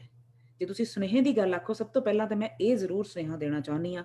ਸੈਂਸਸ ਮੈਂ ਖੁਦ ਫਿਲ ਕੀਤਾ, ਮੈਨੂੰ ਲੌਂਗ ਫਾਰਮ ਆਇਆ ਸੀ, ਤਕਰੀਬਨ 25% ਕੈਨੇਡੀਅਨਸ ਨੂੰ ਲੌਂਗ ਫਾਰਮ ਆਇਆ ਤੇ ਬਾਕੀ 75 ਨੂੰ ਛੋਟਾ ਜਿਹਾ ਸੈਂਸਸ ਆਉਂਦਾ। ਮੇਰਾ ਖਿਆਲ ਹੈ ਕਿ 12-15 ਸਵਾਲ ਹੋਣਗੇ, ਮੈਨੂੰ 50 ਵਾਲਾ ਆਇਆ ਸੀ। ਅੱਛਾ, ਤੇ ਪਰ ਇਹ ਕਿਉਂ ਕਿ ਕਿਸੇ ਨੂੰ 50 ਦਾ ਤੇ ਕਿਸੇ ਨੂੰ ਚਾਹੀਦਾ ਤੇ ਸੀ ਉਹਨਾਂ ਨੂੰ ਸਾਰਿਆਂ ਕੋਲ ਸਾਰੀਆਂ ਡਿਟੇਲਸ ਲੈਂਦੇ, ਪਰ ਉਹ ਕਿਉਂਕਿ ਸਟੈਟਿਸਟਿਕਸ ਹੈ, ਉਹਦਾ ਉਹਨਾਂ ਨੇ ਡਾਟਾ ਕਿਵੇਂ ਪੜ੍ਹਨਾ ਹੈ, ਇਹ ਉਹਨਾਂ ਦੀ ਖੁਸ਼ੀ ਹੈ। ਪਰ ਇਸ ਮੌਕੇ ਦਾ ਫਾਇਦਾ ਜ਼ਰੂਰ ਉਠਾਈਏ ਔਰ ਪੰਜਾਬੀ ਲਿਖ ਕੇ ਆਈਏ। ਦੇਖੋ, ਉਹਦੇ ਵਿੱਚ ਤੁਸੀਂ ਪਹਿਲਾਂ ਵੀ ਜ਼ਿਕਰ ਕੀਤਾ ਸੀ ਕਿ ਕਿਤੇ ਨਾ ਕਿਤੇ ਅਸੀਂ ਵੰਡੇ ਹੋਏ ਹਾਂ। ਵੰਡੇ ਹੋ ਸਕਦਾ ਅਸੀਂ ਲਿਪੀ ਦੇ ਆਧਾਰ ਤੇ ਹੋਈਏ, ਸਕ੍ਰਿਪਟ ਦੇ ਆਧਾਰ ਤੇ ਹੋ ਸਕਦਾ ਅਸੀਂ ਵੰਡੇ ਹੋਈਏ, ਗੁਰਮੁਖੀ ਤੇ ਸ਼ਾਹਮੁਖੀ ਦਾ ਚੱਕਰ ਹੋਵੇ। ਤੁਸੀਂ ਜ਼ਿਕਰ ਵੀ ਕੀਤਾ ਸੀ ਕਿ ਡਿਵਾਈਡ ਐਂਡ ਰੂਲ ਦਾ ਫੰਡਾ ਕਿਸੇ ਹੋਰ ਦਾ ਰਿਹਾ, ਭੁਗਤਿਆ ਅਸੀਂ, ਪਰ ਅੱਜ ਤੱਕ ਅਸੀਂ ਭੁਗਤ ਰਹੇ ਹਾਂ। ਲੇਕਿਨ ਕੀ ਆਉਂਦੇ ਸਮਿਆਂ ਵਿੱਚ ਵੀ ਭੁਗਤਣਾ ਹੈ, ਉਹ ਸਾਡੇ ਹੱਥ ਹੈ। ਹੁਣ ਹੋ ਸਕਦਾ ਹੈ ਕਿ ਮੈਨੂੰ ਸ਼ਾਹਮੁਖੀ ਨਾ ਆਉਂਦੀ ਹੋਵੇ, ਤੁਹਾਨੂੰ ਅਜੇ ਗੁਰਮੁਖੀ ਨਾ ਆਉਂਦੀ ਹੋਵੇ, ਲੇਕਿਨ ਸਾਨੂੰ ਕੀ ਰੋਕ ਰਿਹਾ ਹੈ ਕਿ ਅਸੀਂ ਉਹ ਪੁਲ ਬਣਾ ਨਹੀਂ ਸਕਦੇ ਦੋਵੇਂ ਜਣੇ? ਇਵੇਂ ਸਾਡੇ ਬਾਕੀ ਸਾਥੀ ਵੀ ਨੇ। ਲੇਕਿਨ ਅਗਰ ਪੰਜਾਬੀ ਬੋਲੀ ਜਾਂਦੀ ਹੈ ਤੁਹਾਡੇ ਘਰ ਵਿੱਚ, ਅਗਰ ਪੰਜਾਬੀ ਸਮਝਦੇ ਹੋ ਤੁਸੀਂ, ਤੇ ਪੰਜਾਬੀ ਤੁਹਾਡੀ ਜ਼ੁਬਾਨ ਹੈ। ਜੇ ਅਸੀਂ ਉਧਰ ਕੰਮ ਕਰਾਂਗੇ ਤੇ ਫਿਰ ਹੋ ਸਕਦਾ ਹੈ ਕਿ ਅਸੀਂ ਇਸ ਬ੍ਰਿਜ ਨੂੰ ਵੀ ਕਿਤੇ ਨਾ ਕਿਤੇ ਬਣਾ ਜਾਈਏ। ਲੇਕਿਨ ਅਗਰ ਅਸੀਂ ਵੰਡੇ ਰਹਿ ਗਏ ਕਿਸੇ ਤੀਸਰੀ ਜ਼ੁਬਾਨ ਦੇ ਕਰਕੇ, ਤੇ ਫਿਰ ਹੋ ਸਕਦਾ ਹੈ ਕਿ ਅਸੀਂ ਚੌਂ ਪਾਸੇ ਇਸ ਗੱਲੋਂ ਕਿਤੇ ਨਾ ਕਿਤੇ ਉੱਕ ਜਾਈਏ ਤੇ ਫਿਰ ਕੱਲ ਨੂੰ ਪਛਤਾਈਏ। ਇੱਕ ਤੇ ਇਹ ਬੜਾ ਜ਼ਰੂਰੀ, ਮੈਂ ਦੁਹਰਾਇਆ ਇਸ ਕਰਕੇ ਹੈ ਕਿ ਭੁੱਲ ਨਾ ਜਾਈਏ। 11 ਤਰੀਕ ਨੂੰ ਸੈਂਸਸ ਦਾ ਵੈਬਸਾਈਟ ਜਿਹੜਾ ਹੈ ਉਹਨੇ ਕਲੋਜ਼ ਕਰ ਜਾਣਾ, ਉੱਥੇ ਜ਼ਰੂਰ ਫਿਲ ਕਰੋ ਆਪਣਾ। ਇੱਕ ਤੇ ਭੁੱਲੋ ਨਾ, ਕਈ ਵਾਰੀ ਆਪਾਂ ਇਗਨੋਰ ਕਰ ਦਿੰਦੇ ਹਾਂ ਵੀ ਕੋਈ ਗੱਲ ਨਹੀਂ, ਚਿੱਠੀ ਆਈ ਹੋਈ ਹੈ, ਵੱਡੀ ਗੱਲ ਕਿਹੜੀ ਹੈ। ਆਪਣਾ ਉਹਦੇ 'ਚ ਯੋਗਦਾਨ ਵੀ ਪਾਓ, ਜ਼ੁਬਾਨ ਦਾ ਵੀ ਜ਼ਿਕਰ ਕਰੋ, ਜੋ ਕੁਝ ਵੀ ਤੁਸੀਂ ਦੱਸ ਸਕਦੇ ਹੋ ਉਹਦੇ 'ਚ ਦੱਸੋ। ਸਭ ਤੋਂ ਵੱਡੀ ਗੱਲ ਇਹ ਸਾਡੇ ਵਾਸਤੇ ਇੰਪੋਰਟੈਂਟ ਹੈ ਕਿ ਆਪਣੀ ਬੋਲੀ ਉੱਤੇ ਭਰੋਸਾ ਵੀ ਰੱਖੀਏ ਕਿ ਸਾਡੀ ਬੋਲੀ ਇਸ ਕਾਬਿਲ ਹੈ ਕਿ ਅਸੀਂ ਆਪਣੇ ਆਪ ਨੂੰ ਵੀ ਐਕਸਪ੍ਰੈਸ ਕਰ ਸਕੀਏ ਤੇ ਦੂਜਿਆਂ ਨੂੰ ਆਪਣੀ ਗੱਲ ਸਮਝਾ ਵੀ ਸਕੀਏ। ਉਹਦਾ ਮਤਲਬ ਇਹ ਨਹੀਂ ਕਿ ਤੁਹਾਡੇ ਨਾਲ ਕੋਈ ਅੰਗਰੇਜ਼ੀ ਬੋਲ ਰਿਹਾ ਤੇ ਤੁਸੀਂ ਪੁੱਠੇ ਪੰਜਾਬੀ ਬੋਲਣੀ ਸ਼ੁਰੂ ਹੋ ਜਾਓ। ਲੇਕਿਨ ਅਗਰ ਤੁਸੀਂ ਆਪਣੀ ਜ਼ੁਬਾਨ ਦੇ ਉੱਤੇ ਆਪ ਟੇਕ ਰੱਖਦੇ ਹੋ ਨਾ, ਤੇ ਫਿਰ ਕੋਈ ਹੋਰ ਵੀ ਜ਼ਰੂਰ ਰੱਖੇਗਾ। ਇਹ ਬਹੁਤ ਜ਼ਰੂਰੀ ਹੈ। ਜਿਹੜੀ ਅਸੀਂ ਸਾਂਝ ਦੀ ਗੱਲ ਕਰ ਰਹੇ ਹਾਂ, ਉਹ ਸਾਂਝ ਸਾਡੀ ਇੱਥੋਂ ਸ਼ੁਰੂ ਹੋ ਜਾਂਦੀ ਹੈ। ਅਗਰ ਕਿਉਂਕਿ ਦੇਖੋ ਜਾਇਆ ਤਾਂ ਖੈਰ ਬੜੀ ਡਿਟੇਲ 'ਚ ਜਾ ਸਕਦਾ ਪਾਕਿਸਤਾਨ, ਪਾਕਿਸਤਾਨੀ ਪੰਜਾਬ ਦੀ ਪੋਲਿਟਿਕਸ ਦਾ ਤੁਸੀਂ ਜ਼ਿਕਰ ਕਰ ਸਕਦੇ ਹੋ, ਪੰਜਾਬ ਦੇ, ਭਾਰਤ ਦੇ ਪਾਕਿਸਤਾਨ ਦਾ। ਮੈਂ ਸ਼ਾਇਦ ਪੰਜਾਬ ਦੇ ਭਾਰਤ ਦੇ ਪੰਜਾਬ ਦਾ ਸ਼ਾਇਦ ਮੈਂ ਜ਼ਿਕਰ ਕਰ ਸਕਾਂ ਕਿ 1966 ਵਿੱਚ ਜਦੋਂ ਪੰਜਾਬ ਦੀ ਵੰਡ ਹੋਈ, ਭਾਰਤੀ ਪੰਜਾਬ ਦੀ, 2-3-4 ਹਿੱਸਿਆਂ 'ਚ ਹੌਲੀ ਹੌਲੀ ਹੌਲੀ ਹੌਲੀ ਹੋ ਗਿਆ, ਨਿੱਕਾ ਨਿੱਕਾ ਨਿੱਕਾ ਨਿੱਕਾ ਹੁੰਦਾ ਚਲਿਆ ਗਿਆ। ਤੇ ਜ਼ੁਬਾਨ ਦੇ ਬਿਨਾਂ ਦੇ ਉੱਤੇ, ਹਾਲਾਂਕਿ ਪੰਜਾਬੀ ਉਹਨਾਂ ਦੀ ਜ਼ੁਬਾਨ ਸੀ, ਉਹ ਅਲੱਗ-ਅਲੱਗ ਉਹਦੇ ਡਾਇਲੈਕਟ ਨੇ, ਉਹ ਵੱਖਰੀ ਗੱਲ ਹੈ। ਲੇਕਿਨ ਜਿਉਂ-ਜਿਉਂ ਸਾਨੂੰ ਅਸੀਂ ਵੰਡੀਂਦੇ ਗਏ, ਤਿਉਂ-ਤਿਉਂ ਅਸੀਂ ਉਸ ਚੀਜ਼ ਨੂੰ ਐਕਸੈਪਟ ਕਰਦੇ ਚਲੇ ਗਏ। ਲੇਕਿਨ ਕਿਸੇ ਵੀ ਜ਼ੁਬਾਨ ਵਾਂਗੂ ਇਹ ਵੀ ਗੱਲ, ਕਿਸੇ ਵੀ ਭਾਸ਼ਾ ਵਾਂਗੂ ਇਹ ਗੱਲ ਕਿਤੇ ਪੱਥਰ ਤੇ ਲਿਖੀ ਨਹੀਂ ਹੋਈ ਕਿ ਤੁਸੀਂ ਆਪਣੀ ਮਾਦਰੀ ਜ਼ੁਬਾਨ ਨੂੰ ਡਿਕਲੇਅਰ ਨਹੀਂ ਕਰ ਸਕਦੇ। ਇਹ ਬਹੁਤ ਜ਼ਰੂਰੀ ਨੇ ਕੁਝ ਫੈਕਟਰਸ ਜਿਹੜੇ ਸਾਡੇ ਵਾਸਤੇ ਇੰਪੋਰਟੈਂਟ ਹੈਗੇ ਨੇ ਕਿ ਆਪਣੀ ਜ਼ੁਬਾਨ ਤੋਂ ਬੇਰੁਖੀ ਜੇ ਕਰ ਵੀ ਲਈਏ ਅਸੀਂ, ਚਾਹੇ ਉਹ ਪਾਕਿਸਤਾਨ ਦੇ ਸਕੂਲਾਂ ਵਿੱਚ ਹੋ ਰਹੀ ਹੈ, ਚਾਹੇ ਭਾਰਤ ਦੇ ਸਕੂਲਾਂ ਵਿੱਚ ਹੋ ਰਹੀ ਹੈ, ਉਹ ਬੇਰੁਖੀ ਅਸੀਂ ਅੱਜ ਵੀ ਪਲਟਾ ਸਕਦੇ ਹਾਂ, ਅਸੀਂ ਅੱਜ ਵੀ ਚੇਂਜ ਕਰ ਸਕਦੇ ਹਾਂ। ਜੇ ਅਸੀਂ ਕਲਚਰ ਦੇ ਆਧਾਰ ਦੇ ਉੱਤੇ, ਜੇ ਅਸੀਂ ਵੱਡੇ ਵੱਡੇ ਬਿਜ਼ਨਸ ਇਸਟੈਬਲਿਸ਼ ਕਰ ਲਏ ਨੇ, ਜੇ ਅਸੀਂ ਬੈਂਕਟ ਹਾਲ ਬਣਾ ਲਏ ਨੇ, ਜੇ ਅਸੀਂ ਵੱਡੀਆਂ ਵੱਡੀਆਂ ਭਾਰਤੀ ਪਾਕਿਸਤਾਨੀ ਗਹਿਣਿਆਂ ਦੀਆਂ ਦੁਕਾਨਾਂ ਬਣਾ ਲਈਆਂ ਨੇ, ਬੁਟੀਕ ਬਣਾ ਲਏ ਨੇ, ਜੇ ਅਸੀਂ ਟਰੈਵਲ ਏਜੰਸੀਆਂ ਖੋਲ੍ਹ ਲਈਆਂ ਨੇ, ਤੇ ਸਾਨੂੰ ਕੀ ਰੋਕ ਰਿਹਾ ਹੈ ਕਿ ਅਸੀਂ ਇਹ ਆਖੀਏ ਕਿ ਜੇ ਜਹਾਜ਼ਾਂ 'ਚ ਸਭ ਤੋਂ ਵੱਧ ਪੰਜਾਬੀ ਇੱਧਰੋਂ ਉੱਧਰ ਤੇ ਉੱਧਰੋਂ ਇੱਧਰ ਆ ਰਹੇ ਨੇ, ਤੇ ਫਿਰ ਸਾਡੇ ਜਹਾਜ਼ਾਂ ਵਿੱਚ ਖਾਣਾ ਵੀ ਪੰਜਾਬੀ ਦਿਓ, ਅਖਬਾਰਾਂ ਵੀ ਪੰਜਾਬੀ ਹੋਣ, ਉਹਦੇ ਵਿੱਚ ਸਟਾਫ ਵੀ ਅਜਿਹਾ ਹੋਏ ਜਿਹੜਾ ਪੰਜਾਬੀ ਬੋਲੇ, ਤੇ ਕਿਉਂ ਨਹੀਂ ਉਹ ਪੰਜਾਬੀ ਸਿੱਖਣਗੇ? ਜੇ ਸਾਨੂੰ ਉਹਦੇ ਨਾਲ ਹੀ ਰੋਜ਼ਗਾਰ ਵੀ ਹੋ ਜਾਏਗਾ, ਤੇ ਉਹ ਉਹੀ ਗੱਲ ਹੈ ਨਾ, ਜੇ ਉਹ ਕਹਿੰਦੇ ਨਾਲ ਜੁੜ ਗਈ, ਸਾਰਾ ਨਾਲ ਜੁੜ ਫਿਰ ਉਹਦੇ ਵਿੱਚੋਂ ਨੌਕਰੀਆਂ ਹੋਣਗੀਆਂ, ਤੁਹਾਡੇ ਬੱਚਿਆਂ ਨੂੰ ਨੌਕਰੀਆਂ ਮਿਲਣੀਆਂ ਨੇ। ਜੇ ਤੁਹਾਡੇ ਬੱਚੇ ਨੇਟਿਵ ਪੰਜਾਬੀ ਬੋਲਦੇ ਨੇ ਤੇ ਬਦੋ-ਬਦੀ ਉਹਨਾਂ ਨੂੰ ਨੌਕਰੀਆਂ ਮਿਲਣੀਆਂ ਨੇ। ਇਹ ਵੀ ਰੱਖਣ ਦੀ ਜ਼ਰੂਰਤ ਹੈ ਸਾਡੇ ਵਾਸਤੇ, ਜੇ ਅਸੀਂ ਸਿਰਫ ਟ੍ਰੇਡ ਪੁਆਇੰਟ ਆਫ ਵਿਊ ਤੋਂ ਦੇਖ ਰਹੇ ਹਾਂ। ਹਾਲਾਂਕਿ ਮੈਂ ਕੋਈ ਬਹੁਤੀ ਉਹਦੀ ਰਵਾਦਾਰ ਨਹੀਂ ਹੁੰਦੀ ਕਿ ਉਹਨੂੰ ਸਿਰਫ ਅਸੀਂ ਟ੍ਰੇਡ ਨਾਲ ਜੋੜੀਏ, ਲੇਕਿਨ ਕੀਤਾ ਜਾ ਸਕਦਾ ਜੇ ਅਸੀਂ ਉਸ ਪੱਖੋਂ ਹੀ ਸਿਰਫ ਦੇਖਣਾ ਹੈ ਤਾਂ। ਜਿੱਥੇ ਤੱਕ ਰਹੀ ਗੱਲ ਸਾਂਝ ਦੀ, ਕਿ ਪਿਆਰਾਂ ਦੀ ਗੱਲ ਹੈ ਜਾਂ ਆਪੋ ਵਿੱਚ ਬ੍ਰਿਜ ਬਣਾਉਣ ਦੀ ਗੱਲ ਹੈ, ਤੇ ਕਿਉਂ ਨਹੀਂ ਪੰਜਾਬ ਤੋਂ ਬਾਹਰ ਬੈਠਾ ਪੰਜਾਬੀ ਸਗੋਂ ਉਹ ਪੁਲ ਬਣਾਉਣ ਵੱਲ ਤੁਰੇ? ਜੇ ਉਹਦੇ ਅੰਦਰ ਦਰਦ ਹੈ, ਜੇ ਉਹ ਮਹਿਸੂਸ ਕਰਦੇ ਨੇ ਕਿ ਇਹ ਪੁਲ ਬਣਾਇਆ ਜਾ ਸਕਦਾ ਹੈ, ਤੇ ਫਿਰ ਅਸੀਂ ਪਹਿਲ ਕਰੀਏ, ਸਗੋਂ ਅਸੀਂ ਅਗਾਂਹ ਤੁਰੀਏ, ਤੇ ਕਿਉਂ ਨਹੀਂ ਅਸੀਂ ਕਰ ਸਕਦੇ? ਅੱਜ ਜੇ ਇੰਡੀਆ ਦੇ ਵਿੱਚ ਕੋਵਿਡ ਨਾਲ ਜਿਹੜੇ ਹਾਲਾਤ ਬਣੇ ਹੋਏ ਨੇ, ਉਹਨਾਂ ਹਾਲਾਤ ਦੇ ਕਰਕੇ ਜਿੰਨਾ ਡਾਇਸਪੋਰਾ ਬਾਹਰ ਬੈਠਾ ਪੰਜਾਬੀਆਂ ਦਾ ਖਾਸ ਤੌਰ ਤੇ, ਉਹਦਾ ਅਥਰੂ ਸੁੱਕਣ 'ਚ ਨਹੀਂ ਆ ਰਿਹਾ। ਪਾਕਿਸਤਾਨੀ ਪੰਜਾਬੀ ਹੈ, ਉਹ ਪਾਕਿਸਤਾਨੀ ਕੋਈ ਵੀ ਹੈ, ਮੈਂ ਕਹਿੰਦੀ ਸਿਰਫ ਪੰਜਾਬੀ ਨਹੀਂ ਹੈ, ਉਹ ਥਾਂ ਥਾਂ ਤੇ ਕਹਿ ਰਿਹਾ ਹੈ ਕਿ ਅਸੀਂ ਦੁਆ ਕਰੀਏ, ਅਰਦਾਸ ਕਰੀਏ। ਇਹ ਅਨਪ੍ਰੈਸੀਡੈਂਟਡ ਹੈ। ਤੁਸੀਂ ਸੋਚ ਵੀ ਨਹੀਂ ਸਕਦੇ ਕਿ ਜਿੰਨੀਆਂ ਨਫ਼ਰਤਾਂ ਫੈਲ ਚੁੱਕੀਆਂ ਸੀ, ਉਸ ਤੋਂ ਬਾਅਦ ਇੱਕ ਪਿਆਰ ਆ ਰਿਹਾ ਹੈ, ਤੁਸੀਂ ਸੋਚ ਵੀ ਨਹੀਂ ਸਕਦੇ। ਫੇਸਬੁੱਕ ਦੇ ਉੱਤੇ ਇੱਕ ਗਰੁੱਪ ਹੈ, ਇੰਡੀਆ ਪਾਕਿਸਤਾਨ ਹੈਰੀਟੇਜ ਕਲੱਬ, ਸ਼ਾਇਦ ਉਹਨਾਂ ਨੇ ਨਾਮ ਲਿਖਿਆ ਉਹਦਾ, ਮੈਨੂੰ ਵੀ ਕਿਸੇ ਨੇ ਮੈਂਬਰ ਬਣਾਇਆ। ਉਹਦੇ 'ਚ ਕਮਾਲ ਦਾ ਨਿੱਘ ਦੇਖਣ ਨੂੰ ਮੈਨੂੰ ਮਿਲਦਾ ਹੈ। ਮੈਨੂੰ ਬੜਾ ਡਰ ਲੱਗਦਾ ਸੀ ਕਿ ਕੋਈ ਨਾ ਕੋਈ ਫੰਡਾਮੈਂਟਲਿਸਟ ਉਹਦੇ 'ਚ ਕੁਛ ਨਾ ਕੁਛ ਬੋਲ ਜਾਏਗਾ ਤੇ ਫਿਰ ਕੁੜਿੱਤਨ ਘੁਲੇਗੀ। ਨੋ, ਹਰ ਕੋਈ ਉਹਦੇ ਤੇ ਜੰਪ ਕਰ ਜਾਂਦਾ ਹੈ ਕਿ ਤੂੰ ਇਹ ਗੱਲਾਂ ਕੀ ਕਰ ਰਿਹਾ।